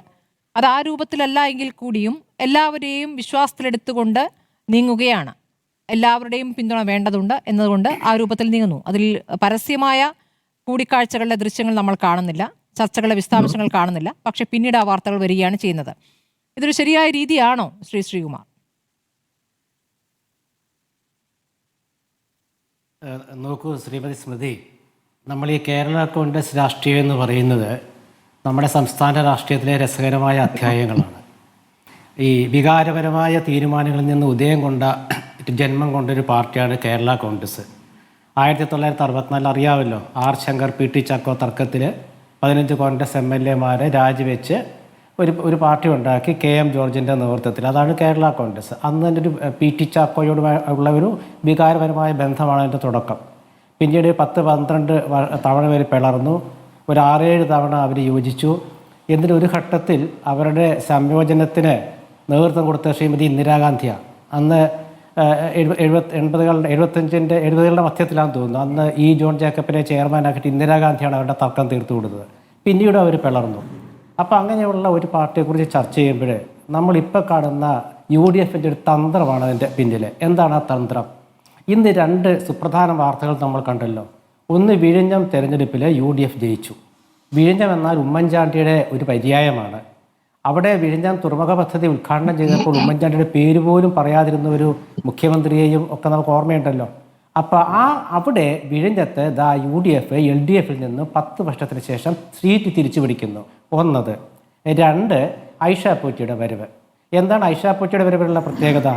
കോൺഗ്രസ് സ്ത്രീവിരുദ്ധ പാർട്ടിയാണ് കോൺഗ്രസ് എന്ന് പറയുന്നവർക്കുള്ള മറുപടി നിങ്ങളുടെ സമുന്നതയായ നേതാവ് 3 തവണ MLA ആയ നിങ്ങളുടെ മഹിളാ കോൺഗ്രസിൻ്റെ മഹിളാ വിഭാഗത്തിൻ്റെ നേതാവ് സ്ത്രീവിരുദ്ധത എന്ന് നിങ്ങൾ ആഘോഷിക്കുന്ന പാർട്ടിയിലേക്ക് വന്നിരിക്കുന്നു. ഈ 2 കാര്യങ്ങൾ. ഇത് കേരള കോൺഗ്രസിനെ കൊണ്ടുവരുന്നതും അല്ലെങ്കിൽ മറ്റു പാർട്ടികളെ കൊണ്ടുവരുന്നതും തമ്മിൽ ബന്ധമൊന്നുമില്ല. പക്ഷേ എന്തുകൊണ്ടാണ് കേരള കോൺഗ്രസ് വരുന്നു എന്നൊരു സന്ദേശം കൊടുക്കുന്നത്? അതൊരു സ്മൃതി പറഞ്ഞ പോലെ അതൊരു തന്ത്രമാണ്. എന്താണ് ആ തന്ത്രം എന്ന് വെച്ചാൽ, LDF ഇല്ലാതായിരിക്കുന്നു, തോറ്റ് വല്ലാതെ വിഷമിച്ച് നിരാശയിലിരിക്കുന്ന ഒരു മുന്നണിയെ, അതും കമ്മ്യൂണിസ്റ്റ് മുന്നണിയെ കൂടുതൽ നിരാശയിലേക്ക്, പരിഭ്രാന്തിയിലേക്ക്, അസ്വസ്ഥതയിലേക്കാക്കുന്ന ഒരു തീരുമാനമാണ് ആയിഷ പോറ്റിയുടെ വരവ്. അതായത് ഇനി UDF കേരളത്തിന് രക്ഷയുള്ളൂ എന്ന് ചിന്തിക്കുന്ന തരത്തിലേക്ക് പാർട്ടികളെ കൊണ്ടെത്തിക്കുക എന്നുള്ളതാണ്. ഇന്ന് CPMന്റെ മുഖപത്രത്തിലെ ഒരു വാക്കുണ്ട്, ഒരു വരിയുണ്ട്. അത് വ്യാഖ്യാനിച്ചൊക്കെ പറയാം, UDF MPമാരെ കുറിച്ച് അതൊക്കെ പറയാം. പക്ഷേ അതിലൊരു വരിയുണ്ട്, പ്രധാന വാർത്തയിൽ 1-ാം പേജിൽ വരിയുണ്ട്. അതായത് ഒറ്റുകാർക്കുള്ള താക്കീത്. ഈ ഒറ്റുകാരെന്ന് പറഞ്ഞത് എന്തായാലും UDFകാരല്ലല്ലോ, ഒപ്പം നടക്കുന്നവരല്ലേ ഒറ്റുകാരുള്ളത്. അപ്പോൾ ആരാ ഒറ്റുകാർ? ഇന്നലത്തെ യോഗത്തിൽ പങ്കെടുക്കാതിരുന്ന ജോസ് കെ മാണിയും അതുപോലെ ശ്രേയാംസ് കുമാറും ഒക്കെയാണോ? അല്ലെങ്കിൽ ഒറ്റുകാർ എന്ന പദപ്രയോഗം എന്തിനാണ് അവിടെ CPMന്റെ മുഖപത്രം നടത്തിയത്? നിസ്സാര കാര്യമല്ല. അപ്പോൾ അതുകൊണ്ട് നമ്മൾ ആലോചിക്കുക, ചർച്ചകൾ എന്തെങ്കിലുമൊക്കെ നടക്കുന്നുണ്ട്, ഇല്ലെന്ന് പറയുന്നില്ല. രണ്ടാമത്തെ കാര്യം, ഇന്ന് 2 MLAമാരുടെ, ഒരു മന്ത്രിയും ഒരു MLAയുടെയും ഫേസ്ബുക്കിലെ വാചകങ്ങൾ, എന്തിനാണ് ഇന്ന് അവർ ആ വാചകങ്ങൾ ഇട്ടത്? ഇന്നെന്താണ് ഇതിന്റെ പ്രസക്തി? ബന്ധപ്പെട്ട വാർത്തകൾ വന്നപ്പോഴാണ് ശ്രീകുമാർ, വാർത്തകൾ വന്നപ്പോഴാണ് ഞങ്ങൾ ഇവിടെ തന്നെയാണെന്ന് ഉറപ്പിച്ചു പറയാൻ വേണ്ടി ഇട്ട പോസ്റ്റ്. അതെ, അങ്ങനെ പോസ്റ്റ് ഇടുന്നത് ഒരു മന്ത്രി, ഒരു MLA ആണ്, ഒരു മന്ത്രിയാണ്. ഞാൻ പറഞ്ഞുതരാം, അത് ഒരു രസകരമായ സംഭവം. ഒരു മന്ത്രി, ഒരു MLA ആണ്. അപ്പോൾ അതിനർത്ഥം എന്താ? ഒരു അസ്വസ്ഥത ഉണ്ടായി, LDFന് ഒരു അസ്വസ്ഥത ഉണ്ടായിരിക്കുന്നു. കാരണം പാർട്ടി വളർത്താൻ വേണ്ടി UDFും അതുപോലെ കോൺഗ്രസും ഒക്കെ നിൽക്കുമ്പോൾ, അതുപോലെ തന്നെ ഒരു തെരഞ്ഞെടുപ്പിലെ വിജയം ആഘോഷിക്കുമ്പോൾ, എതിർമുന്നണിയിൽ നിന്നും ഒരുപാട് പേര് ഇങ്ങോട്ട് വരുമ്പോൾ, ഇവിടെ CPMന്റെ നമ്മുടെ യുവജന നേതാക്കൾ കോഴിമുട്ടയെറിയാൻ നടക്കുകയല്ലേ? അതൊക്കെ ആലോചിക്കണം. അപ്പോൾ ആ ഒരു ഘട്ടത്തിൽ നിങ്ങളുടെ അവിടെ നിന്നുള്ള ആളുകളൊക്കെ ഇങ്ങോട്ട് വരികയാണ്. കാരണം ഇനി കേരളം UDFനുള്ളതാണ് എന്നൊരു തോന്നൽ വരുത്തുകയാണ്. അവിടെ നേരത്തെ ശ്രീ പൊടിപാറ പറയുന്നതിനോടൊന്നും എനിക്ക് വലിയ യോജിപ്പൊന്നുമില്ല. കാരണം ലീഗിനല്ലേ തന്നെ 5 മന്ത്രിമാരുണ്ട്. പിന്നെ കേരള കോൺഗ്രസിൻ്റെ ജോസഫ് ഗ്രൂപ്പാണെങ്കിലും കോൺഗ്രസിൻ്റെ ഒക്കെ ചേർന്ന മന്ത്രിമാരൊക്കെ എന്തായാലും ക്രിസ്ത്യാനിലൊക്കെ ഉണ്ടാവും. അതൊന്നും തർക്കമില്ലാത്ത കാര്യമാണ്. പ്രത്യേകിച്ച് ഇത്തവണ CMPയിലുണ്ട്, CP ജോണിനെ മന്ത്രിയാക്കാന്നുള്ള രീതിയിലുണ്ട്. അങ്ങനെ ഒരുപാട് വിഷയങ്ങളുണ്ട്. അപ്പം അത് അങ്ങനെ ചർച്ച വരുന്നത് തന്നെ ശരിയാണെന്ന് അഭിപ്രായം എനിക്കില്ല. കാരണം ഈ മധ്യ തിരുവിതാംകൂറിലൊക്കെ ചില സ്ഥലങ്ങളിലൊക്കെ ഈ BJPക്കാരുടെയും CPMകാരുടെയും നിലപാടെന്നൊക്കെ പറയാൻ പറ്റത്തില്ല. കാരണം ഇന്നത്തെ ഒരു കാര്യം തന്നെ ഞാൻ എടുത്ത് പറയുന്നത്, കോഴിക്കോട്ടുണ്ടല്ലോ, സ്മൃതിയുടെ നാട്ടിൽ കോഴിക്കോട്ട്, അവിടെ കോർപ്പറേഷനിലെ 4 സീറ്റ് UDF, 4 സീറ്റ് LDF, ഒരു BJP, ഒരു വികസന ഏതോ സ്റ്റാൻഡിംഗ് കമ്മിറ്റി. ആ സ്റ്റാൻഡിംഗ് കമ്മിറ്റി ചെയർപേഴ്സൺ സ്ഥാനത്തേക്ക് മത്സരം വന്നപ്പോൾ LDF അംഗം സാധാരണ ഇതിൽ BJP വിരുദ്ധത പ്രസംഗിക്കുന്ന പാർട്ടിയാണല്ലോ LDF. അങ്ങനെയാണെങ്കിൽ അവർ UDFനല്ലേ വോട്ട് ചെയ്യേണ്ടത്. അധികം ആ യോഗത്തിൽ നിന്ന് ഇറങ്ങിപ്പോയപ്പോൾ നറുക്കിട്ടു, BJPക്ക് ചരിത്രത്തിൽ ആദ്യമായിട്ട് അവർ സ്ഥാനം കൊടുത്തു. അപ്പം അങ്ങനെയുള്ള ഒരു CPM പറയുന്ന കാര്യങ്ങളിലൊക്കെ ആര് വിശ്വസിക്കാനാണ്? സ്ത്രീവിരുദ്ധത പറഞ്ഞ ആര് വിശ്വസിക്കാനാണ് ആയിഷ പോറ്റി വരുമ്പോൾ? അപ്പോൾ അങ്ങനെ ഒരു ഘട്ടത്തിൽ മധ്യ തിരുവിതാംകൂറിലൊക്കെ BJPയുടെ അറിയാവുന്ന ഒരു ഘട്ടത്തിലൂടെ NDAയുടെ സ്ഥാനാർത്ഥിയായിട്ട് നമ്മുടെ PC തോമസ് ജയിച്ചതാണ്. അദ്ദേഹം കേന്ദ്രമന്ത്രിയാണ്. PC തോമസിന്റെ കേരള കോൺഗ്രസിലാണ്, അത് വേറെ വിഷയം. അപ്പോൾ അതുകൊണ്ട് ഒരുപാട് വൈകാരികത നിലനിൽക്കുന്ന ഒരു പാർട്ടിയിലത്തെ ഒരു പ്രധാന ഘടകം ഈ മന്ത്രി ഒരു ഫേസ്ബുക്ക് പോസ്റ്റ് ഇട്ടപ്പോൾ ഞാനത് ഓർക്കുകയാണ്. കാരണം ജോസ് കെ മാണിയാണ് ആ പാർട്ടിയുടെ ചെയർമാൻ. ഈ കേരള കോൺഗ്രസിന്റെ ചരിത്രം വെച്ച് നോക്കുകയാണെങ്കിൽ ആ പാർട്ടി നയിക്കുന്ന ഒരാൾ ഒന്നുകിൽ മന്ത്രിയോ അല്ലെങ്കിൽ അതിലും വലിയൊരു പദവിയിലോ ഇരിക്കുന്ന ഒരാളാണ്. ഇവിടെ ജോസ് കെ മാണി വെറും ഒരു രാജ്യസഭാംഗം മാത്രമാണ്. അപ്പോൾ പാർട്ടി അങ്ങനെ വളരുന്നില്ല. നേരെ മറിച്ച് പാർട്ടിയുള്ള ഒരാൾ മന്ത്രിയാവുകയാണെങ്കിൽ വളരും. ഇപ്പം ജോസ് കെ മാണി ഇരിക്കുമ്പോൾ റോഷി അഗസ്റ്റിനെ ചെയർമാൻ്റെ ഒരു ജോലി എടുക്കാൻ പറ്റത്തില്ലല്ലോ. അപ്പോൾ അതുകൊണ്ട് ജോസ് കെ മാണിക്കാണെങ്കിൽ അതുകൊണ്ട് ഒരു ആ മന്ത്രി സ്ഥാനം ഇല്ലാത്തതുകൊണ്ട് ആ രീതിയിലേക്ക് ഇറങ്ങി ചെല്ലാനും കഴിയുന്നില്ല. കാരണം അവിടെയൊക്കെ CPM ആ ഗ്യാപ്പിൽ കയറി ഇരിക്കുകയാണ്. അപ്പോൾ അങ്ങനത്തെ ഒരു ഘട്ടം വരുമ്പോൾ അടുത്ത തവണ UDF അധികാരത്തിൽ എത്തുമെന്നൊരു തോന്നൽ വരുമ്പോൾ കേരള കോൺഗ്രസിനെ സംബന്ധിച്ചിടത്തോളം അവർക്ക് പ്രത്യയശാസ്ത്രം ആശയപരമൊന്നും ഇല്ലല്ലോ. കാരണം LDF ആയാലും UDF ആയാലും അവരേതെങ്കിലും മുന്നണിയിൽ അവരുണ്ടാകും. അത് ഞാൻ അവരെ ഇതായിട്ട് പറയുകയല്ല. അവർക്ക് അങ്ങനെ അധ്വാന സിദ്ധാന്തമൊക്കെ KM മാണി പറഞ്ഞതൊക്കെ ഒരു ഘട്ടത്തിൽ നമുക്ക് ഓർക്കാമെങ്കിൽ പോലും ഈ 50 ആണ്ട് കേരള കോൺഗ്രസ് തികച്ചപ്പോൾ, KM മാണി സാർ 50-ാം ആണ്ട് തികച്ചപ്പോൾ അന്ന് അദ്ദേഹം മാതൃഭൂമിയിലൊരു ലേഖനം എഴുതിയിരുന്നു. ആ ലേഖനത്തിൽ ഒരിടത്ത് പോലും അന്ന് UDFനെ കുറിച്ചൊന്നും അദ്ദേഹം പറഞ്ഞിരുന്നത്, LDFനെ കുറിച്ചാണ് പറഞ്ഞത്. അപ്പോൾ അതിന് വിമർശനം ഉയർന്നു. UDFൽ ഇരുന്നുകൊണ്ട് LDFൽ ഇങ്ങനെ വിമർശിക്കുന്നത് ശരിയാണോ? പക്ഷേ അന്ന് മാണി സാറിൻ്റെ ഒരു ദീർഘദൃഷ്ടി ഉണ്ടായിരുന്നു. കാരണം അദ്ദേഹം പെട്ടെന്ന് സ്വതന്ത്ര ഒരു ഗ്രൂപ്പായിട്ട് മാറി, പിന്നീട് പാർട്ടിയിൽ നിന്ന് മാറി, പിന്നെ വീണ്ടും രാജ്യസഭാ അംഗം കിട്ടിയപ്പോൾ തിരിച്ചു വന്നു. പിന്നീട് വീണ്ടും അദ്ദേഹം ഈ ഒരു കോട്ടയം ജില്ലാ പഞ്ചായത്ത് പ്രസിഡന്റ് സ്ഥാനവുമായി ബന്ധപ്പെട്ട് വാഴിക്കാൻ പറഞ്ഞ പോലെ അവർ വിട്ടുപോയി. അപ്പോൾ അവർക്ക് അത്രയേ ഉള്ളൂ. അപ്പോൾ അവരെ സംബന്ധിച്ചിടത്തോളം ഇനി അവരുടെ പാർട്ടി വളരണമെങ്കിൽ മധ്യതിരുവിതാംകൂറിൽ PJ ജോസഫിന്റെ പാർട്ടിയാണ് ഇപ്പം മുന്നിൽ നിൽക്കുന്നത്. ഫ്രാൻസിസ് ജോർജ് MP ആണ് കോട്ടയത്തെ. പാലാ നഗരസഭ കേരള കോൺഗ്രസിനില്ല. അപ്പം അങ്ങനെ വരുമ്പോൾ ആ ഒരു ജോസ് കെ മാണിയുടെ വളരെ ചെറുപ്പമാണ്. അപ്പോൾ കേരള കോൺഗ്രസിന്റെ തലപ്പത്ത് 13 വട്ടം പിളർന്ന ഒരു പാർട്ടിക്ക് കേരള രാഷ്ട്രീയത്തിൽ ആയുസുണ്ടെന്നുള്ള ഉറപ്പാണല്ലോ. അപ്പോൾ അതുകൊണ്ട് അങ്ങനെ വരുമ്പോൾ അവിടെ ജോസ് കെ മാണിക്ക് ഇപ്പോഴുള്ള ഒരു സാധ്യത എന്ന് പറയുന്നത് അതേ പ്രതിപക്ഷത്തിരുന്നാൽ അദ്ദേഹം ഒറ്റപ്പെട്ടു പോകും. കാരണം കൂടെ നിൽക്കുന്നവർ പോലെ ചിലപ്പോൾ ഉണ്ടായിക്കൊള്ളുന്നില്ല. അപ്പം അതുകൊണ്ടാണ് ജോസഫ് ഗ്രൂപ്പ് തന്നെ പറയുന്നത്, അതായത് ഞങ്ങൾ അവരുടെ പിന്നാലെ പോകുന്നില്ല, പക്ഷെ അവർക്ക് വേണമെങ്കിൽ വരാം. പക്ഷെ അതുകൊണ്ട് യു ഡി എഫിന് അതുകൊണ്ടാണ് മെച്ചമെന്നുള്ളതല്ല. പക്ഷെ UDFന്റെ ഇപ്പോഴത്തെ തന്ത്രം എന്ന് പറയുന്നത്, സോഷ്യൽ എഞ്ചിനീയറിംഗ് എന്നൊന്നും ഞാൻ പറയില്ല, തന്ത്രം എന്ന് പറയുന്നത് ആകെ തോറ്റിരിക്കുന്ന, ആകെ പരാജയപ്പെട്ടിരിക്കുന്ന, ഒരു കാര്യത്തിലും നിലപാടില്ലാത്ത, BJPയുടെ കാര്യത്തിലും നിലപാടില്ലെന്ന് ഇന്ന് വരെ തെളിയിച്ച ഒരു മുന്നണിയെ നയിക്കുന്ന CPMൽ അസ്വസ്ഥത ഉണ്ടാക്കുക. ആ അസ്വസ്ഥതയിൽ അവർ വിജയിച്ചു UDF. കാരണം ഇന്നത്തെ രണ്ട് കാര്യങ്ങൾ, ഇന്ന് ഇത് കേരളം ഞെട്ടിയോ അമ്പരപ്പിച്ചോ എന്നുള്ള വിഷയം എന്ന കാര്യമല്ല. പക്ഷെ വന്നതാരാ? ഐഷ പോറ്റി വരുമ്പോൾ സ്ത്രീ വിരുദ്ധതയുള്ളൊരു പാർട്ടിയിലേക്ക് ഐഷ പോറ്റി വരാൻ പറ്റുമോ? അവരെ 15 വർഷം അവരുടെ MLA ആയിരുന്ന ആളല്ലേ. അപ്പൊ അതാണ് വിജയം, അതാണ് UDFന്റെ വിജയം, അതാണ് പ്രതിപക്ഷ തന്ത്രം എന്ന് ഞാൻ പറഞ്ഞത്. ശരി, എനിക്ക് ഡോക്ടർ മോഹൻ വർഗീസ് അറിയേണ്ടത് 12 സീറ്റുകളിലാണ് കഴിഞ്ഞ തവണ കേരള കോൺഗ്രസ് മാണി വിഭാഗം മത്സരിച്ചത്. അതിൽ 5 വിജയിച്ചത്. ഇത്തവണ UDFിലേക്ക് വരികയാണെങ്കിൽ അവരാവശ്യപ്പെടുന്ന സീറ്റ് കിട്ടുമോ? അങ്ങനെ ഇല്ല എങ്കിൽ തീരുമാനം മറിച്ചാകുമോ?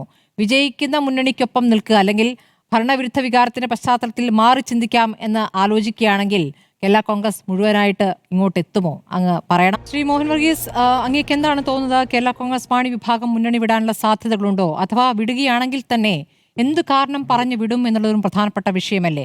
ഇപ്പോൾ സഭയ്ക്ക് എതിർപ്പുള്ള പല വിഷയങ്ങളിൽ പോലും വളരെ ബുദ്ധിമുട്ടിയാണ് ജോസ് കെ മാണി മുന്നണിയിൽ ഒരു എതിരഭിപ്രായം പുറത്തു പറഞ്ഞിട്ടുള്ളത് നമ്മൾ കണ്ടിട്ടുള്ളതാണ്. അപ്പോൾ എന്ത് പറഞ്ഞ് പുറത്തിറങ്ങും?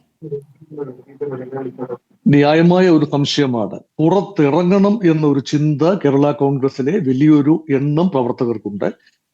തീർച്ചയായും ജോസ് കെ മാണി ഒരു രാജ്യസഭാ അംഗത്വം 2030 വരെ തുടരുന്നതിനേക്കാൾ സംസ്ഥാന നിയമസഭയിലെ ഒരു അംഗമാവുകയും സാധ്യമെങ്കിൽ ഒരു മന്ത്രിസഭയിലെ അംഗത്വം നേടുകയും ചെയ്യുക എന്നത് തന്നെയാണ് ശ്രീ ജോസ് കെ മാണിയുടെ പ്രധാന പരിഗണന. അങ്ങനെയെങ്കിൽ ഇപ്പോഴത്തെ സമവാക്യങ്ങൾ മാറണം, മുന്നണി ബന്ധം അടർത്തി മാറ്റി UDFിലേക്ക് വരണം. ഇനി കാതലായ ചോദ്യം, ഒരു ഖണ്ഡം ഒറ്റയടിക്ക് ഈ 5 MLA ഉൾപ്പെടുന്ന നേതാക്കൾ എല്ലാവരും തന്നെ UDFിലേക്ക് വരാൻ സന്നദ്ധമാണോ? അതാണ് ഇന്ന് രാവിലെ മുതൽ തന്നെ ഉയർന്നു കേട്ട പ്രധാനപ്പെട്ട ചോദ്യം എന്ന് പറയുന്നത്. 5 അംഗ നിയമസഭാ കക്ഷി, അതായത് കേരള കോൺഗ്രസ് മാണി വിഭാഗം 12 സീറ്റിൽ മത്സരിക്കുന്നു, 5 സീറ്റിൽ വിജയിക്കുന്നു. പാലാ സീറ്റ് അവരുടെ പ്രസ്റ്റീജ് മത്സരമായിരുന്നു, അവിടെ പരാജയപ്പെടാനായിരുന്നു കേരള കോൺഗ്രസ് എമ്മിന്റെ വിധി. അവിടെ മാണി സി കാപ്പൻ UDF കാൻഡിഡേറ്റായി ജയിച്ചു വരുന്നു.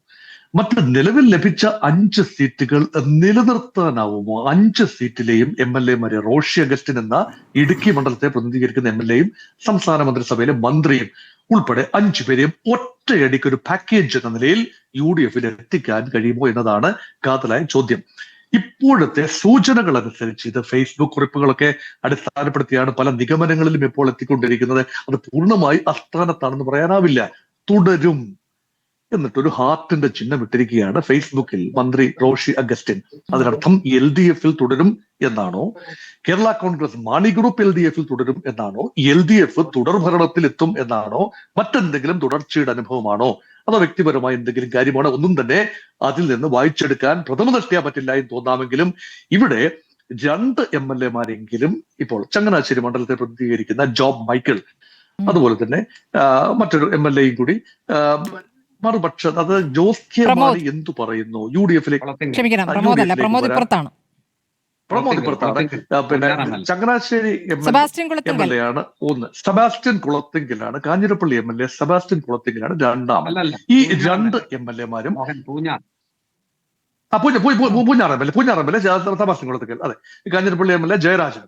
അപ്പൊ ജയരാജ് അഭിപ്രായം കൃത്യമായി പറഞ്ഞിട്ടില്ല. റാന്നി MLA പ്രമോദ് ജയരാജ് പോവില്ല എന്നാണ് കേൾക്കുന്നത് കേട്ടോ. മുന്നണിയിൽ മാറാൻ താല്പര്യപ്പെടുന്നില്ല എന്നുള്ളതാണ് ഇപ്പോൾ വരുന്ന സൂചന. ലേറ്റസ്റ്റ് ആയിട്ട് വരുന്ന സൂചന അങ്ങനെയാണ്. അങ്ങനെയെങ്കിൽ 2-3 എന്ന നിലയിൽ നിൽക്കുകയാണ്.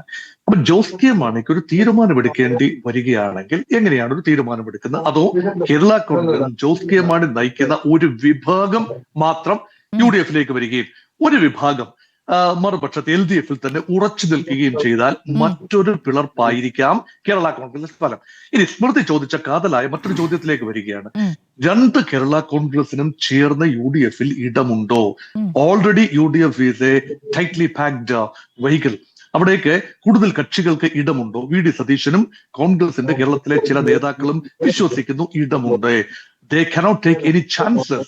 എല്ലാ പഴുതുകളും അടച്ച് മധ്യ തിരുവിതാംകൂറിലെ വിധി സീല് ചെയ്ത് എടുക്കണം. പ്രത്യേകിച്ച് മധ്യ കേരളത്തിലെ എറണാകുളം ജില്ല, പത്തനംതിട്ട ജില്ല, കോട്ടയം ജില്ല, ഇടുക്കി ജില്ല, ആലപ്പുഴ ജില്ലയുടെ ചില ഭാഗങ്ങൾ ഒരു പാക്കേജായി എടുത്തുകൊണ്ട് അവിടെ LDF കടന്നു കയറാനാവാത്ത രീതിയിൽ കോട്ടകൊത്തളങ്ങൾ കെട്ടി UDF ജയ സാധ്യത ഉറപ്പിക്കുന്ന ഒരു തിരക്കിലാണ് PD സതീശൻ, രമേശ് ചെന്നിത്തലയും KC വേണുഗോപാലും ഒക്കെ അടങ്ങുന്ന കോൺഗ്രസ് നേതൃത്വം. അതിന് ഹൈക്കമാൻഡിന്റെ സോണിയാഗാന്ധിയുടെ ഉൾപ്പെടെ ആശീർവാദമുണ്ട് എന്ന് ഇപ്പോഴത്തെ ചില കേന്ദ്രങ്ങളിൽ നിന്നും സംസാരം അതിന് സൂചനയാണ്. ജോസ് കെ മാണി ഡൽഹിയിൽ സോണിയാഗാന്ധി വിളിക്കുന്ന എല്ലാ പ്രക്ഷോഭങ്ങൾക്കും ഒരു സജീവ സാന്നിധ്യമാണ്. അവിടെ പിന്നെ പഴയ UPA അല്ലെങ്കിൽ ഇപ്പോഴത്തെ ഇന്ത്യ മുന്നണി, അവിടെ ഇടതുപക്ഷവും ജോസ് കെ മാണിയുടെ കേരള കോൺഗ്രസും എല്ലാം ഒറ്റക്കെട്ടാണ്. അവിടെ ഇന്ദിരാഗാന്ധി, സോണിയാഗാന്ധിയുടെയും രാജീവ് ഗാന്ധിയുടെയും രാഹുൽ ഗാന്ധിയുടെയും ഒക്കെ മുന്നിൽ യഥാർത്ഥത്തിൽ ജോസ് കെ മാണി നല്ല പിള്ള തന്നെയാണ്. അവിടെ അനഭിമതമായ ഒന്നും തന്നെയില്ല. സംസ്ഥാന രാഷ്ട്രീയത്തിലെ യാഥാർത്ഥ്യങ്ങൾ വ്യത്യസ്തമാണ്. അതുകൊണ്ട് ഇവിടെ സംസ്ഥാന നേതൃത്വമായിരിക്കില്ല, കേന്ദ്ര നേതൃത്വത്തിന്റെ പ്രത്യേകിച്ച് ഹൈക്കമാൻഡിന്റെ അനുഗ്രഹാശിസുകളോടെ കോൺഗ്രസ് നേതാക്കൾ നടത്തിയ നീക്കം എന്ന രീതിയിൽ തന്നെയാണ് ഇപ്പോൾ വിശകലനം. തീർച്ചയായും അതോടൊപ്പം തന്നെ ചേർത്ത് വായിക്കേണ്ടത് കേരള കോൺഗ്രസിന്റെ DNA അടങ്ങിയിരിക്കുന്ന ഒരു സഭാപരമായ ചിന്ത.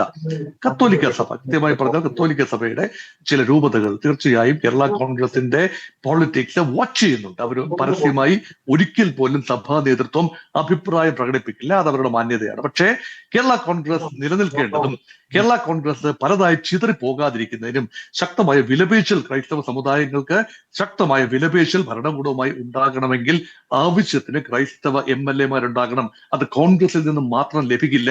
അതുകൊണ്ട് ഒറ്റ ഒരു കൺസൈസ് യൂണിറ്റായി കോൺഗ്രസിലും കേരള കോൺഗ്രസിലുമായി ആവശ്യത്തിന് MLA-മാർ എത്തുന്നു എന്ന് ഉറപ്പുവരുത്തുന്നതിന്റെ ഭാഗമായി PD സതീശനുമായി സംസാരിച്ചു എന്ന് വേണം കരുതാൻ. സീനഡ് യോഗത്തിൽ സതീശനുമായി സംസാരിച്ചു എന്ന് വേണം കരുതാൻ. ശരി, ഞാൻ വരാം ശ്രീ മോഹൻ വർഗീസ്. ഇപ്പോൾ ശ്രീമതി ഐഷ പോറ്റി നമ്മോടൊപ്പം ടെലിഫോൺ ലൈനിലുണ്ട്.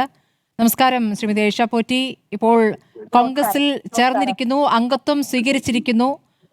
പക്ഷേ അങ്ങക്കെതിരെ അതിശക്തമായ രൂക്ഷമായ പ്രതികരണങ്ങൾ CPM-ലെ വനിതാ നേതാക്കളിൽ നിന്ന് തന്നെ, മേഴ്സിക്കുട്ടിയമ്മയിൽ നിന്ന് തന്നെ വന്നിട്ടുണ്ട്. ഈ ഘട്ടത്തിൽ അങ്ങേക്ക് അതിനോട് പ്രതികരിക്കാം. അത് സ്വാഭാവികമല്ലേ? പിന്നെ സരിനെ പോലുള്ളവര് മറ്റു പാർട്ടിയിൽ മുന്നോട്ട് വരുന്നുണ്ട്. ശോഭന ജോർജ് വന്നിട്ടുണ്ട്. അവരൊക്കെ 3 തവണയൊക്കെ MLA ആയിരുന്ന ആളാണ്. അതുകൂടി ഓർക്കുന്നത് നല്ലത് തന്നെയാണ്. പിന്നെ ഒറ്റ കാര്യമുള്ളൂ, ഒന്നാമത് ഇപ്പം പാർട്ടി ഇപ്പൊ പഴയ പോലെ അല്ല പോകുന്നതെന്ന് എനിക്ക് ഒരുപാട് ഫീൽ ചെയ്യുന്നുണ്ട്. പാർട്ടി ഞാൻ പാർട്ടിയിൽ വന്ന കാലത്തെ പോലെ അല്ല ഇപ്പൊ പാർട്ടി എന്ന് പറയുമ്പോൾ പാർട്ടിയുടെ ലൈൻ എന്ന് പറയുന്നത് അത് നയിച്ചു പോകുന്ന അതിന്റെ ലീഡർഷിപ്പും നേതാക്കളും ഒക്കെ ആണല്ലോ പാർട്ടിയെ നയിക്കുന്നത്. അപ്പൊ ആ ലൈനായിട്ട് എനിക്ക് തോന്നുന്നില്ല, എനിക്ക് ഫീൽ ചെയ്യുന്നില്ല. പിന്നെ മറ്റൊരു കാര്യമുള്ളതെന്ന് വെച്ചാൽ ഞാൻ കുറെ നാളായിട്ട് ജനപ്രതിനിധിയാകാൻ സ്ഥാനാർത്ഥിയാക്കിയതൊക്കെ പാർട്ടിയാണ്, ഞാൻ ഉണ്ടായിരുന്ന പാർട്ടിയാണ്. അതെല്ലാം ഞാൻ സമ്മതിക്കുന്നുണ്ട്, സംശയമേ ഇല്ല. ജനങ്ങൾ വോട്ട് ചെയ്തു, ജയിപ്പിച്ചു. ആ പാർട്ടി സ്ഥാനാർത്ഥിത്വം തന്നപ്പോൾ ജനങ്ങൾ അംഗീകരിച്ചു, ജയിപ്പിച്ചു. എനിക്ക് സാധ്യമാണെന്നെല്ലാം ചെയ്തു. ഇതെല്ലാം കഴിഞ്ഞ് 3 തവണ കഴിഞ്ഞ് മാറ്റി, സന്തോഷമായി. അടുത്ത ആൾ വന്നപ്പോഴും അതിന്റെ മുൻനിരയിൽ നിന്ന് ഞാൻ ഫുൾ ടൈം പ്രവർത്തിച്ചിരുന്നു അദ്ദേഹത്തെ ജയിപ്പിക്കാനായിട്ട്. അതും കൂടി കാണണം. അത് കഴിഞ്ഞ് ഇറങ്ങി ജയിച്ചും കഴിഞ്ഞ് വന്നു കഴിയുമ്പോൾ പിന്നെ പാർട്ടി തീരുമാനിക്കുന്ന ഈ വികസന പ്രവർത്തനങ്ങൾ ഞാനും കൂടി ഹാർഡ് വർക്ക് ചെയ്ത് കൊണ്ടുവന്നതാണ്. അതിലൊന്നും ഒരു പങ്കാളിത്തം ഇല്ലാതെ നമ്മളൊരാളല്ലാതായി മാറുമ്പം ഏത് മനുഷ്യനായാലും കുറേ നാളായിട്ട് ഞാൻ ഇന്ന് വരെ ഇത് പ്രതികരിച്ചിട്ടില്ല. മറ്റുള്ളവരൊക്കെ എന്നോട് ചോദിക്കുമ്പോഴും ഞാൻ MLA അല്ലാത്തതുകൊണ്ടാണ്. നമുക്ക് ആർക്കാണ് ഇങ്ങനെ വന്നാലും എങ്ങനെയാ ഫീൽ ചെയ്യാന്ന് വെച്ചാൽ അത് തന്നെയാണ് എന്റെ ഫീലിംഗ്. ശ്രീമതി ഐഷ പോറ്റി, അങ്ങ് പാർട്ടി യോഗങ്ങളിൽ പോലും ഉണ്ടായിരുന്നില്ല എന്നുള്ള വാർത്തയുണ്ട്. അപ്പോൾ എന്തുകൊണ്ടാണ് അങ്ങനെ വിട്ടുനിന്നത്? മനസ്സുകൊണ്ട് പറ്റാത്തതുകൊണ്ടാണ്. തുറന്നങ്ങ് പറഞ്ഞാൽ അതുകൊണ്ടാണ്. ഞാൻ പിന്നെ എനിക്ക് വയ്യെന്നൊക്കെ കുറച്ചൊരു എന്താ വെച്ചാൽ അങ്ങനെ പാർട്ടി ആരും കുറ്റം പറയണ്ടെന്ന് വെച്ച് സ്വയം ഏറ്റെടുത്തതാ. അതുകൊണ്ട് അതാണ് യാഥാർത്ഥ്യം. ഇപ്പൊ ഈ ഒന്നുകൂടി വിമർശിക്കുന്നവർക്കും അറിയാം. വ്യക്തമായി പറയാമോ ഏത് തരത്തിലുള്ള അവഗണനയാണ്? ഇപ്പോൾ MLA എന്ന നിലയ്ക്ക് പ്രവർത്തിക്കുമ്പോൾ MLAക്ക് കിട്ടുന്ന ഒരു പരിഗണന സ്വാഭാവികമായും MLA അല്ലാതായിരിക്കുമ്പോൾ ഉണ്ടാകില്ലല്ലോ. അതാണോ അതിലപ്പുറമുണ്ടോ? അതിലപ്പുറം ഒരിക്കലും അത് ഉണ്ടാകണമെന്ന് ഞാൻ പറയുന്നില്ല, ഉണ്ടാകത്തേ ഇല്ല. ഉം. പക്ഷേ ഉം. ഇത്രനാളും വർക്ക് ചെയ്ത് ഒരുപാട് വികസന പ്രവർത്തനങ്ങൾ കൊണ്ടുവന്ന് അതിന്റെ ഒരു ഉദ്ഘാടന ചടങ്ങോ ഒക്കെ വരുമ്പോ ജസ്റ്റ് പഴയ MLA-മാരെ കൂടെ ഒന്ന് പങ്കെടുപ്പിക്കുന്നുണ്ടോ, നോട്ടീസിൽ പേര് വെക്കുന്നുണ്ടോ നഷ്ടമുണ്ടോ? ഞങ്ങൾക്ക് ഇരുന്നപ്പോ അങ്ങനെയായിരുന്നു ചെയ്യുന്നത്. അപ്പൊ ഒരു ചിത്രത്തിലേ ഇല്ലാതെ അങ്ങോട്ട് അവഗണിച്ച് ഞാൻ അങ്ങനെ അവഗണിച്ചു എന്നൊന്നും പറയുന്നില്ല. എന്തുകൊണ്ടോ മിസ്സായി, എനിക്കൊരു സ്പേസ് അവിടെ ഇല്ല. അപ്പൊ പാർട്ടിയുടെ ഒക്കെ പഴയ രീതികളെല്ലാം മാറിപ്പോയിരിക്കുന്നു ഇപ്പൊ. അതൊരു സത്യമായ കാര്യമാണ്. ഇനി സ്വയം ഞാൻ എന്റെ പ്രവർത്തനങ്ങൾ എങ്ങനെയാണെന്ന് നമ്മൾ നോക്കണം. അപ്പൊ ഞാൻ എല്ലാത്തിൽ നിന്നും മാറി ഞാൻ എന്റേതായ പ്രൊഫഷനിലേക്ക് പോയപ്പോൾ എന്നെ നിരവധിയായിട്ടുള്ള ആൾക്കാർ ഡെയിലി എന്ന് പറഞ്ഞ പോലെ അങ്ങനെ ഒതുങ്ങി പോകുന്നതിനേക്കാൾ മനുഷ്യരോടൊപ്പം പ്രവർത്തിക്കണം എന്ന് പറഞ്ഞ് വളരെയധികം എന്നോട് ഒരുപാട് ഉപദേശിച്ചുകൊണ്ടിരുന്നു. അങ്ങനെയാണ് പിന്നെ ഞാൻ ഇങ്ങനെ ഒരു തീരുമാനം എടുത്തത്. ഇനി പറയാമല്ലോ ശ്രീമതി ആയിഷ പോറ്റി, കോൺഗ്രസ് ഇങ്ങോട്ട് സമീപിക്കുകയായിരുന്നോ അതോ താങ്കൾ തന്നെ അങ്ങോട്ട് താല്പര്യം പ്രകടിപ്പിക്കുകയായിരുന്നോ? ഞാൻ ഇന്നേ വരെ ആരോടും ഒരു താല്പര്യം, എത്രയോ ആൾക്കാർ പല പാർട്ടിയിലുള്ളവരും എന്നോട് അവരോടൊപ്പം ചെല്ലാനായിട്ടും അവരോടൊപ്പം പ്രവർത്തിക്കണം എന്ന് പറഞ്ഞിരുന്നു. ഇങ്ങോട്ട് തന്നെ ആവശ്യപ്പെട്ടാണ് നിരന്തരമായിട്ട് പല ഓടുകളിൽ നിന്നും ആവശ്യപ്പെട്ടിരുന്നു. അങ്ങനെയാണ് അവസാനം കഴിഞ്ഞ ദിവസങ്ങളിലൊരു ഞാൻ എത്രയോ നാളായിട്ട് ഒന്നും ഇല്ലാന്ന് വിചാരിച്ചില്ല, ഞാൻ എന്റെ പ്രൊഫഷനായിട്ട് പോകുന്നു എന്ന് വിചാരിച്ചിരുന്ന. പക്ഷെ എന്റെ വീട്ടിൽ ചിന്തിപ്പിച്ചു ഞാൻ കുറച്ച് ആക്റ്റീവായിട്ട് വരണമെന്ന്. അത് തന്നെയാണ് ഇപ്പൊ സംഭവിച്ചത്. ഇവരെല്ലാം എന്നോട് കോണ്ടാക്ട് ചെയ്ത് വിളിക്കുന്നുണ്ടായിരുന്നു. അപ്പോ സ്ഥാനാർത്ഥിയാകും എന്നുള്ള കാര്യം ഏതാണ്ട് ഉറപ്പിക്കുന്നു അല്ലേ? അതാണ് അത് പറയാൻ എനിക്ക് അറിഞ്ഞുകൂടാ. എനിക്കറിയാം. സ്ഥാനാർത്ഥിയാകുന്നതിനേക്കാൾ ഉപരി നമുക്ക് വർക്ക് ചെയ്യാൻ പറ്റുന്ന, മാനസികമായിട്ട് അക്സെപ്റ്റ് ചെയ്യാൻ പറ്റുന്ന ഒരു സ്പേസ്, അത്രേ ഞാൻ ഉദ്ദേശിക്കുന്നുള്ളൂ. ഇനി ബാക്കി എന്താന്നുള്ളതാണ്. പാർട്ടിയിൽ പണ്ടുള്ളപ്പോഴും ഞാൻ പ്രാക്ടീസ് ചെയ്യുമ്പോൾ തന്നെയാണല്ലോ അങ്ങോട്ട് വന്നത്. സമയമുള്ളപ്പോഴൊക്കെ ഞാൻ അന്നും അതിലും പങ്കെടുക്കുമായിരുന്നു. നേരെ ഉള്ളപ്പോൾ അന്ന് നല്ല തിരക്കായിരുന്നു. കേസുകൾ നോക്കേണ്ടതുകൊണ്ട് എനിക്ക് എപ്പോഴും സമയം കിട്ടില്ല. അപ്പോഴും ഞാൻ അങ്ങനെ പറ്റുന്ന സമയങ്ങളിൽ പോയിട്ടുണ്ട്. ഇപ്പോഴായാലും കുറച്ച് സ്പേസ് വർക്ക് ചെയ്യാനുള്ളതുണ്ടെങ്കിൽ അത് എനിക്ക് മാനസികമായിട്ട് അക്സെപ്റ്റ് ചെയ്യാൻ പറ്റുമെന്ന് തോന്നിയോണ്ടാണ് അതിലോട്ട് പോയത്.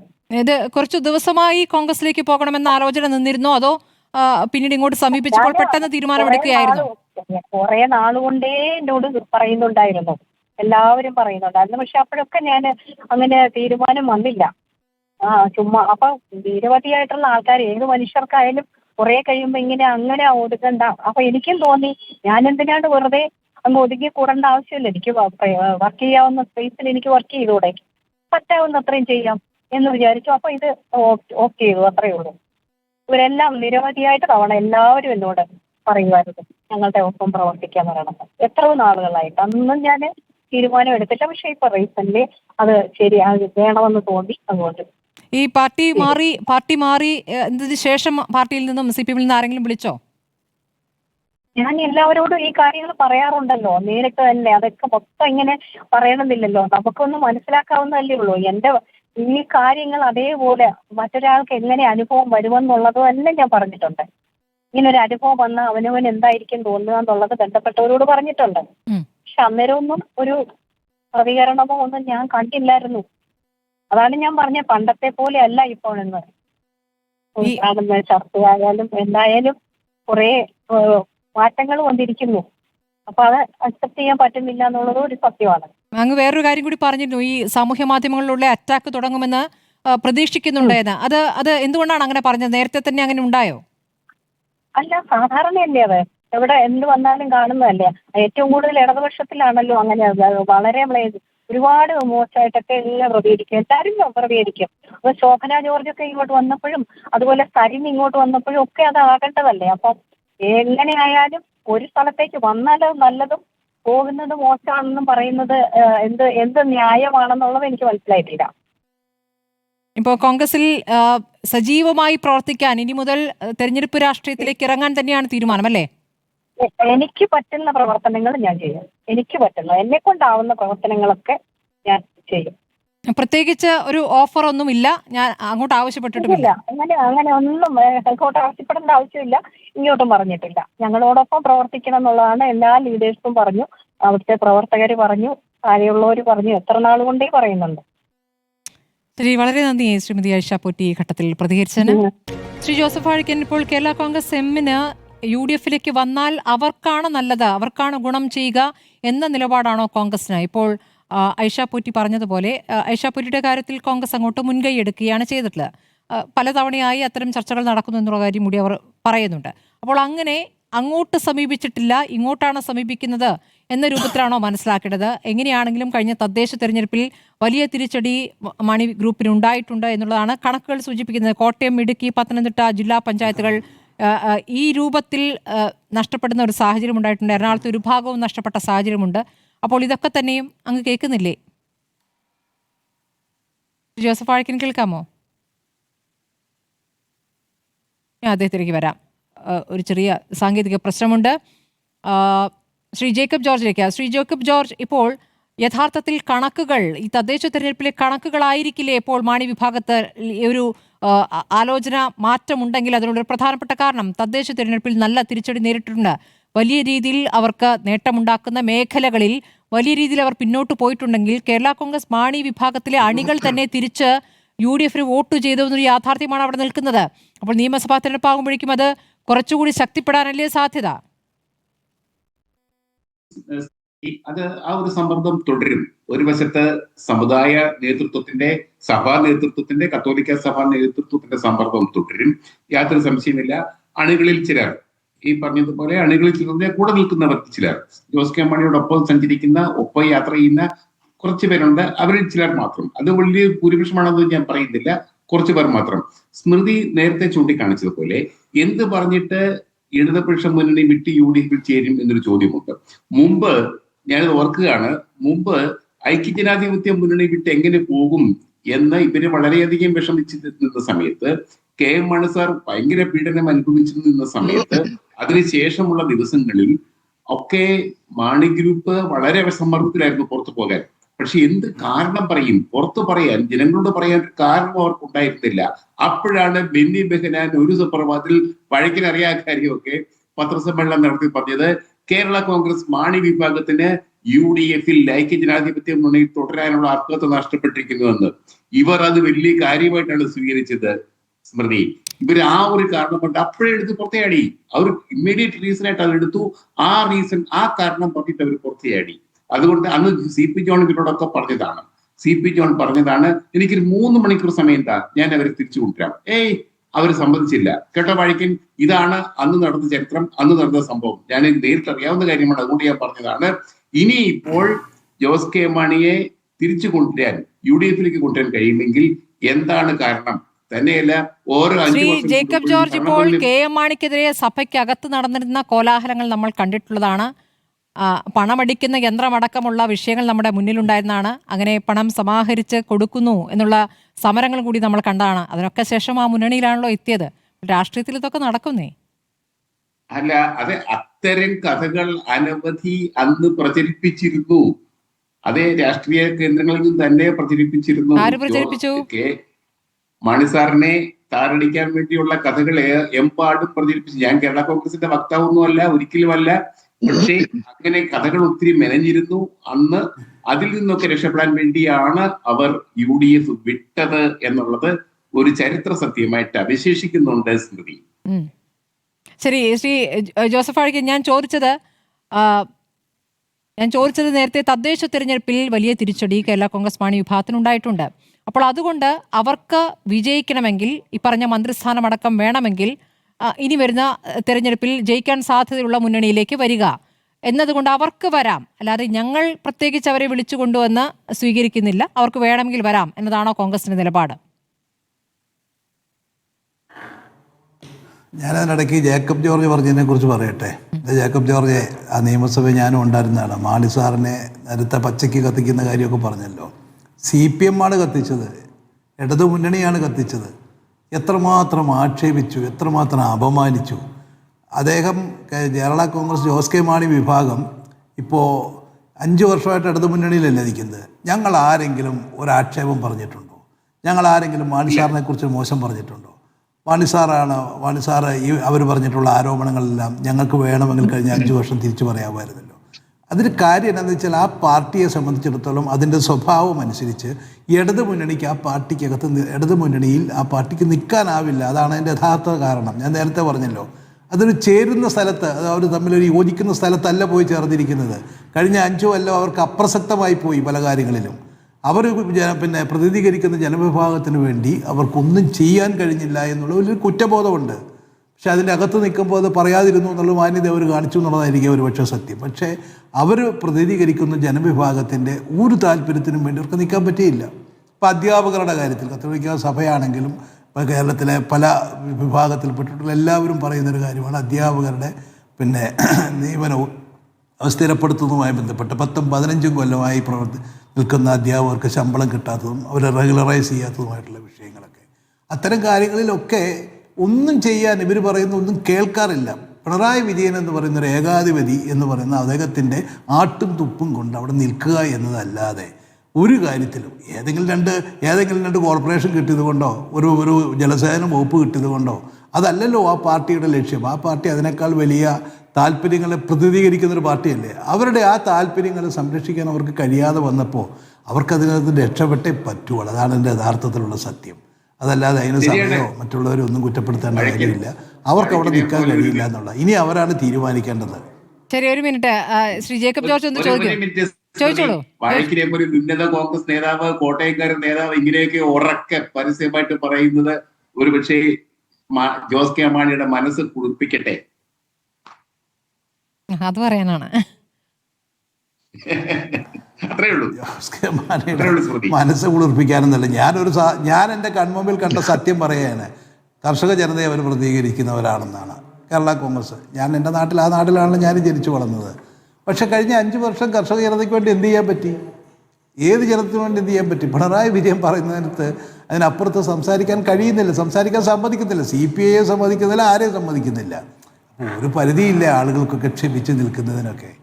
അപ്പോൾ അതുകൊണ്ട് അവർക്ക് വല്ല റീതിങ്കിങ് ഉണ്ടായിട്ടുണ്ടെങ്കിൽ ഞങ്ങൾ സഹായം ചെയ്യും. ഞങ്ങളുടെ ചേരിയോട് ചേർന്ന് നിൽക്കുന്ന ആരെയും ഞങ്ങൾ സ്വീകരിക്കും. അതിനു വേണ്ടിയിട്ടാണ് ഞങ്ങളല്ലാതെ കോൺഗ്രസ് പാർട്ടി ആരെങ്കിലും പിടിച്ചു വലിച്ചുകൊണ്ട് വരികയോ അതിനു വേണ്ടിയുള്ള നിർബന്ധമോ അങ്ങനെയൊന്നുമില്ല. ഇവർ താല്പര്യമുണ്ടെങ്കിൽ തീർച്ചയായിട്ടും ഞങ്ങൾ ചേർത്ത് വിടും. കാരണം അവർ പ്രതിദാനം ചെയ്യുന്ന ആ ജനവിഭാഗത്തിനും അത് ആവശ്യമാണ് എന്നുള്ള ചിന്ത ഞങ്ങൾക്കുള്ളത് കൊണ്ടാണ്. ശരി, ശ്രീ എൻ ശ്രീകുമാർ 3-2 എന്ന നിലയ്ക്കാണ് എങ്കിൽ മന്ത്രി റോഷി അഗസ്റ്റിനടക്കം 3 പേർ ഇപ്പുറത്തും LDF-നൊപ്പം നിൽക്കാൻ തീരുമാനിക്കുകയും അപ്പോഴത്തേക്ക് 2 പേർ മാത്രമാണ് പോകുന്നതെങ്കിൽ അതൊരു വലിയ നേട്ടം എന്ന രൂപത്തിൽ കാണാൻ പറ്റുമോ ശ്രീ ശ്രീകുമാർ? അങ്ങനെയാണോ സംഭവിക്കുന്നതെങ്കിൽ? നോക്കൂ ശ്രീമതി സ്മൃതി, ഇതിൽ അവർ കേരള കോൺഗ്രസ് ഇങ്ങോട്ട് വരണമെന്നോ അവർ പിളർന്നിട്ട് വരണമെന്നൊന്നും കോൺഗ്രസ് ആഗ്രഹിക്കുന്നില്ല. അവർക്ക് വേണമെങ്കിൽ പൂർണ്ണമായിട്ടും വരാം, അല്ലെങ്കിൽ ഭാഗികമായിട്ടും വരാം. ഇതിപ്പോൾ പിളർന്നാൽ തന്നെ അതൊരു വിഷയമല്ല. 14ാമത്തെ പിളർപ്പെന്നേ പറയാൻ പറ്റുള്ളൂ. കാരണം കേരള കോൺഗ്രസ് രാഷ്ട്രീയം എന്ന് പറയുന്നത് അവരെ സംബന്ധിച്ചിടത്തോളം അതായത് ഏതെങ്കിലും ഒരു മണ്ഡലത്തിലെ സ്വാധീനം അല്ലെങ്കിൽ ഒരു മേഖലയിലത്തെ സ്വാധീനം അത് നിലനിർത്തുന്നതോടൊപ്പം തന്നെ അവർക്ക് അവരുടേതായ ചില അന്തസ്വാഭിമാനമൊക്കെ ഇല്ലേ. ഇപ്പം നോക്കൂ, UDF-ൽ ഏതെങ്കിലും ഘടകകക്ഷി പരാതി പറഞ്ഞതായിട്ട് നമുക്ക് ഓർമ്മയുണ്ടോ? അതായത് ലീഗാണെങ്കിലും CMP ആണെങ്കിലും RSP ആണെങ്കിലും അതുപോലെ ഏത് പാർട്ടിയാണെങ്കിലും ഒരു പരാതിയില്ല. നേരെ മറിച്ച് അപ്പുറത്ത് നോക്കൂ, CPIക്ക് പരാതി, കൊച്ചു കക്ഷിയായ INL-ന് പരാതി, RJDക്ക് പരാതി, അതുപോലെ തന്നെ ആ CPM-ന്റെ ഒരു മേധാവിത്വം. അതെ, അല്ല ഞാൻ അല്ലല്ല, ഇതിനു മുമ്പ് ഉണ്ടായിട്ടില്ലല്ലോ. കാരണം മുമ്പ് പരാതിയല്ലല്ലോ ഉണ്ടായത്. മുമ്പ് എന്താ സംഭവിച്ചത് അതൊക്കെ പറയുകയാണെങ്കിൽ ഒരുപാട് രാഷ്ട്രീയ ചരിത്രം പറയണം. കാരണം ഉമ്മൻചാണ്ടി ഗവൺമെൻറ് കാലത്ത് കേരള കോൺഗ്രസ് എടുത്ത ചില രാഷ്ട്രീയ സ്വകാര്യ തീരുമാനങ്ങളൊക്കെ എന്താണെന്നുള്ളതൊക്കെ പറയാനുള്ള സമയമില്ലാത്തതുകൊണ്ടാണ്. അപ്പോൾ കേരള കോൺഗ്രസ് വരുമോ വരില്ല എന്നുള്ളതല്ല, എന്തുകൊണ്ട് കേരള കോൺഗ്രസിന് മുന്നണി വിടാൻ തോന്നുന്നു. അങ്ങനെ ഉണ്ടെങ്കിൽ അവർ വരുമോ വരാതിരിക്കുകയൊക്കെ നമുക്ക് പ്രവചിക്കാൻ പറ്റില്ല. പക്ഷേ എന്തുകൊണ്ട് തോന്നുന്നു, എന്തുകൊണ്ട് ഇങ്ങനെ ഒരു വാർത്ത വരുന്നു, എന്തുകൊണ്ട് റോഷി അഗസ്റ്റിനെ ഞങ്ങൾ ഇവിടെ തന്നെയാണെന്ന് ആവർത്തിച്ച് പറയേണ്ടി വരുന്നു, എന്തുകൊണ്ട് ജോസ് കെ മാണിക്ക് ഒരു ഫേസ്ബുക്ക് പോസ്റ്റ് എടുത്തിട്ട് അത് തിരുത്തേണ്ടി വരുന്നു, എന്തുകൊണ്ട് ജോസ് കെ മാണി ഒരു ജാഥ ക്യാപ്റ്റനായിട്ട് അവരോധിക്കപ്പെട്ട ശേഷം പിന്നീട് നിന്ന് പിന്മാറുന്നു, എന്തുകൊണ്ടാണ് അദ്ദേഹം LDF-ന്റെ ജാഥയിൽ പങ്കെടുക്കാതിരുന്നത്? ഇതൊക്കെ നിസ്സാര കാര്യമല്ല. കാരണങ്ങളെ പറയാം. ഇപ്പം ഇന്നത്തെ പറഞ്ഞ ദുബായി പോയി എന്ന് പറഞ്ഞു നേരത്തെ. അപ്പോൾ LDF കൺവീനറുടെ അടുത്ത് നിൽക്കുമ്പോൾ അദ്ദേഹം പറയണ്ടേ ഞാൻ ഉണ്ടാവില്ല, പകരം ശ്രീ ജയരാജനെ ഏർപ്പെടുത്തുമെന്ന് പറയണ്ടേ? അപ്പോൾ അതിനർത്ഥം എന്താ? എനിക്ക് നിങ്ങളോട് മടുപ്പാണ്, എനിക്ക് നിങ്ങളോട് താല്പര്യമില്ല, നിങ്ങളുടെ മുന്നണിയിൽ ഞങ്ങൾക്ക് വേണ്ടത്ര പ്രാതിനിധ്യം കിട്ടിയിട്ടില്ല, അതുകൊണ്ട് ഞങ്ങൾക്ക് മുന്നണിയുടെ താല്പര്യമില്ല എന്നൊരു സൂചന നൽകുന്നു. ആ സൂചന അവർക്ക് കൂടുതൽ സീറ്റ് കൊടുക്കാനാണോ കൂടുതൽ സ്ഥാനം കൊടുക്കാനാണോ എന്ന് ചോദിച്ചാൽ LDFന് എന്ത് സ്ഥാനം കൊടുക്കാനാണ്? കേരളത്തിന് പുറത്ത് ഒരു സ്ഥാനവും കൊടുക്കാനില്ല. ഇപ്പോൾ കോൺഗ്രസിനും കൊടുക്കാൻ പറ്റത്തില്ല. അപ്പോൾ അവരെ സംബന്ധിച്ചത് അടുത്ത കാലത്ത് കൂടുതൽ സീറ്റ് കൊടുക്കണം. അങ്ങനെയാണെങ്കിൽ ഈ പഞ്ചായത്ത് തിരഞ്ഞെടുപ്പിൽ അവരുടെ ആ ഭാഗത്തുള്ള മധ്യ തിരുവിതാംകൂറിൽ അവർക്ക് ഏറ്റ ക്ഷീണമുണ്ടല്ലോ, നിസ്സാര കാര്യമാണോ? ലോക്സഭാ തിരഞ്ഞെടുപ്പിൽ ഏറ്റ ക്ഷീണം നിസ്സാര കാര്യമാണോ? അപ്പോൾ അതുകൊണ്ട് അണികൾ പോകാൻ പാടില്ല. പാലായിലെ അണികൾ പോലും പോയി. KM മാണി എന്ന് വെച്ചാൽ പാലയാണ്. ആ പാലയിൽ പോലും കേരള കോൺഗ്രസിന് പ്രാതിനിധ്യമില്ല എന്ന് പറയുമ്പോൾ അതിൻ്റെ അർത്ഥം എന്താണ്? അവിടെ CPM എടുത്ത പല നിലപാടുകൾ എന്താണ്? ഇപ്പോൾ തന്നെ ഈ പാലാ നഗരസഭയിലെ ഒരു വിഷയം വന്നപ്പം CPMന്റെ നിലപാട് എന്തായിരുന്നു? ജോസ് കെ മാണിയോടെ താല്പര്യമാണോ കാണിച്ചത്, അതോ പുളിക്കൻകണ്ടം കുടുംബത്തിൻ്റെ ആ ഒരു ആവശ്യത്തോടെ താല്പര്യമാണോ കാണിച്ചത്? അപ്പോൾ അതുകൊണ്ട് അവർക്കറിയാം CPMനോടൊപ്പം നിന്നാൽ പാർട്ടി വളരില്ല. പാർട്ടി പിളർന്നാലും ശരി ഇവിടുന്ന് പോവുക എന്നുള്ളത് അവരുടെ മനസ്സിൽ കാണും. കാരണം ഒരു പാർട്ടി പിളർന്നാലും അല്ലെങ്കിൽ അവർ യോജിക്കാനൊന്നും അവർക്കൊരു ബുദ്ധിമുട്ടുള്ള കാര്യമല്ല. കാരണം ചരിത്രം അതാണ്. 6-7 തവണയൊക്കെ ഐക്യം പ്രഖ്യാപിച്ചൊരു പാർട്ടിയാണ് അവർ. ഒരു ഒറ്റ MLA ഉള്ള KB ഗണേഷ് കുമാർ എന്ന മന്ത്രിയല്ലേ? അനൂപ് ജേക്കബ് ഗ്രൂപ്പിൻ്റെ ആൾ മന്ത്രിയായില്ലേ? അപ്പോൾ അതുകൊണ്ട് കേരള കോൺഗ്രസിനെ സംബന്ധിച്ചിടത്തോളം അവർ നിൽക്കുന്ന മുന്നണിയിൽ അവർക്ക് സ്വാധീനം ഉണ്ടാക്കാനറിയാം. അതുമാത്രമല്ല അവഹേളനം പാടില്ല. അതാണ് പ്രധാനപ്പെട്ട കാര്യം. ഇപ്പം CPM പറയുന്ന ഒരു കാര്യം നമുക്ക് വിശ്വാസം വരാത്ത എന്തുകൊണ്ടാണ്? ഇപ്പോഴെന്താ പറയുന്നത്? കോൺഗ്രസ് RSSനെ എടുത്ത് അണിയാൻ ശ്രമിക്കുന്നു എന്ന് മുഖ്യമന്ത്രി ഇന്നലെ പറയുക. കോൺഗ്രസ് എങ്ങനെ RSSനെ എടുത്ത് അണിയാൻ ശ്രമിക്കുന്നത്? ആരാണ് ഈ BJPയുമായിട്ട് ബന്ധം സ്ഥാപിച്ച മന്ത്രിസഭയിൽ ഇരുന്നുകൊണ്ട്? ഒരു 2-3 കാര്യങ്ങൾ നമുക്കറിയാമല്ലേ, അതൊന്നും പറയുന്നില്ല.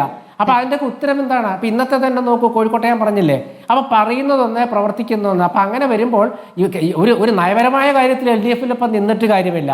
എന്നാൽ പിന്നെ UDFിലേക്ക് പോവുകയാണെങ്കിലോ അടുത്ത തവണ ഭരണം ഉറപ്പാണ്, അടുത്ത തവണ 2 മന്ത്രിമാർ ഉറപ്പാണ്.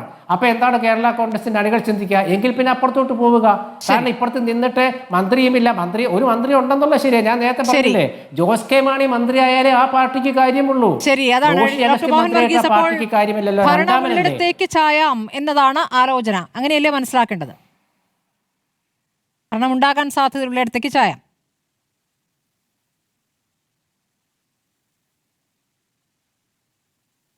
മോഹൻ വർഗീസ്, ഭരണമുണ്ട്. അതായത് ഒരു wise politician knows which side of the bread is buttered. അതൊരു വിസ്ഡത്തിന്റെ വിഷയമാണ്. ഇവിടെ കേരള കോൺഗ്രസിനുള്ളിൽ ഒരു കളക്റ്റീവ് വിസ്ഡം ആണോ അതോ ഇൻഡിവിജ്വൽ വിസ്ഡം ആണോ എന്നത് മാത്രമാണ് വിഷയം. നോക്കൂ, ഈ 5 MLA മാർ, മാണി ഗ്രൂപ്പിലെ 5 MLA മാർ അവരുടെ സ്വന്തം തട്ടകം കാത്തു സൂക്ഷിക്കണം, സ്വന്തം സ്ഥാനങ്ങൾ കാത്തു സൂക്ഷിക്കണം. റോഷി അഗസ്റ്റിനെ നന്നായിട്ട് അറിയാം. ഇപ്പോൾ ഇടതുപക്ഷത്തോടൊപ്പം നിന്ന് കഴിഞ്ഞാൽ മന്ത്രിസ്ഥാനത്ത് നിൽക്കുകയാണ്. 2-3 മാസം കൂടി ഉണ്ട് ഭരണം. അത് കഴിഞ്ഞാൽ ഈ ലയനം കടന്ന് UDFിലേക്ക് കടന്നു വന്നാൽ പിന്നീട് മന്ത്രിസ്ഥാനത്ത് എത്തേണ്ടത് ജോസ് കെ മാണിയാണ്. ഒരു കാരണവശാലും ഇപ്പോൾ നിലവിൽ റോഷി അഗസ്റ്റിന് മന്ത്രിസഭയിൽ തുടരാനാവില്ല. അദ്ദേഹം ഭരണപക്ഷത്തെ ഒരു MLA ആയിരിക്കേണ്ടി വരും. ഇനി മറ്റേ റാന്നി MLA സംബന്ധിച്ചിടത്തോളം സ്ഥിതി എന്താണ്? അവിടെ മത്സരിച്ച് വിജയിക്കണമെങ്കിൽ ഒരുപക്ഷെ UDFിൽ നിന്നാൽ, പക്ഷേ UDFിൽ നിന്ന് സീറ്റ് കിട്ടാനുള്ള സാധ്യത വളരെ കുറവാണ്. ആ സീറ്റ് കോൺഗ്രസിന്റെ കോൺഗ്രസ് സീറ്റാണ്. അത് വലിയ ബുദ്ധിമുട്ടാണ്. അതുകൊണ്ട് ഇവിടെ ഓരോ MLA മാർക്കും ചങ്ങനാശ്ശേരിയിലെ ജോബ് മൈക്കിളിന്റെ പ്രത്യേക കാരണമുണ്ട്. അവിടെ UDFിൽ ജയിച്ചു വരാവുന്ന ഒരു മണ്ഡലമാണ് അത്. അവിടെ ഇപ്പൊ UDFിൽ നിൽക്കുന്ന കേരള കോൺഗ്രസിനെ ജയിച്ചു വരാൻ സാധിക്കുന്ന ഒരു രാഷ്ട്രീയ സാഹചര്യം ചങ്ങനാശ്ശേരിയിൽ ഉണ്ട് എന്ന് അദ്ദേഹത്തിന് തോന്നുന്നുണ്ടാകാം. അതുപോലെ തന്നെ പൂഞ്ഞാറ്റ സാഹചര്യം അങ്ങനെയാണ്. അതുകൊണ്ട് വ്യക്തമായ സാഹചര്യങ്ങളാണ് ഓരോ MLA മാരെയും സാഹചര്യങ്ങളാണ് ഈ പ്രതികരണത്തിന് കാരണമെന്ന് നമുക്ക് അങ്ങനെ അവസാനിപ്പിക്കാം. നമുക്ക് നോക്കാം അടുത്ത ദിവസങ്ങളിൽ എന്തൊക്കെയാണ് സംഭവിക്കാനിരിക്കുന്നത്. വളരെ നന്ദി ശ്രീ ജോസഫ് വാഴക്കൻ, ശ്രീ N ശ്രീകുമാർ, ശ്രീ ജോർജ് പൊടിപ്പാറ, ഡോക്ടർ മോഹൻ വർഗീസ്, ശ്രീ ജേക്കബ് ജോർജ് ചർച്ചയിൽ പങ്കെടുത്തതിന്.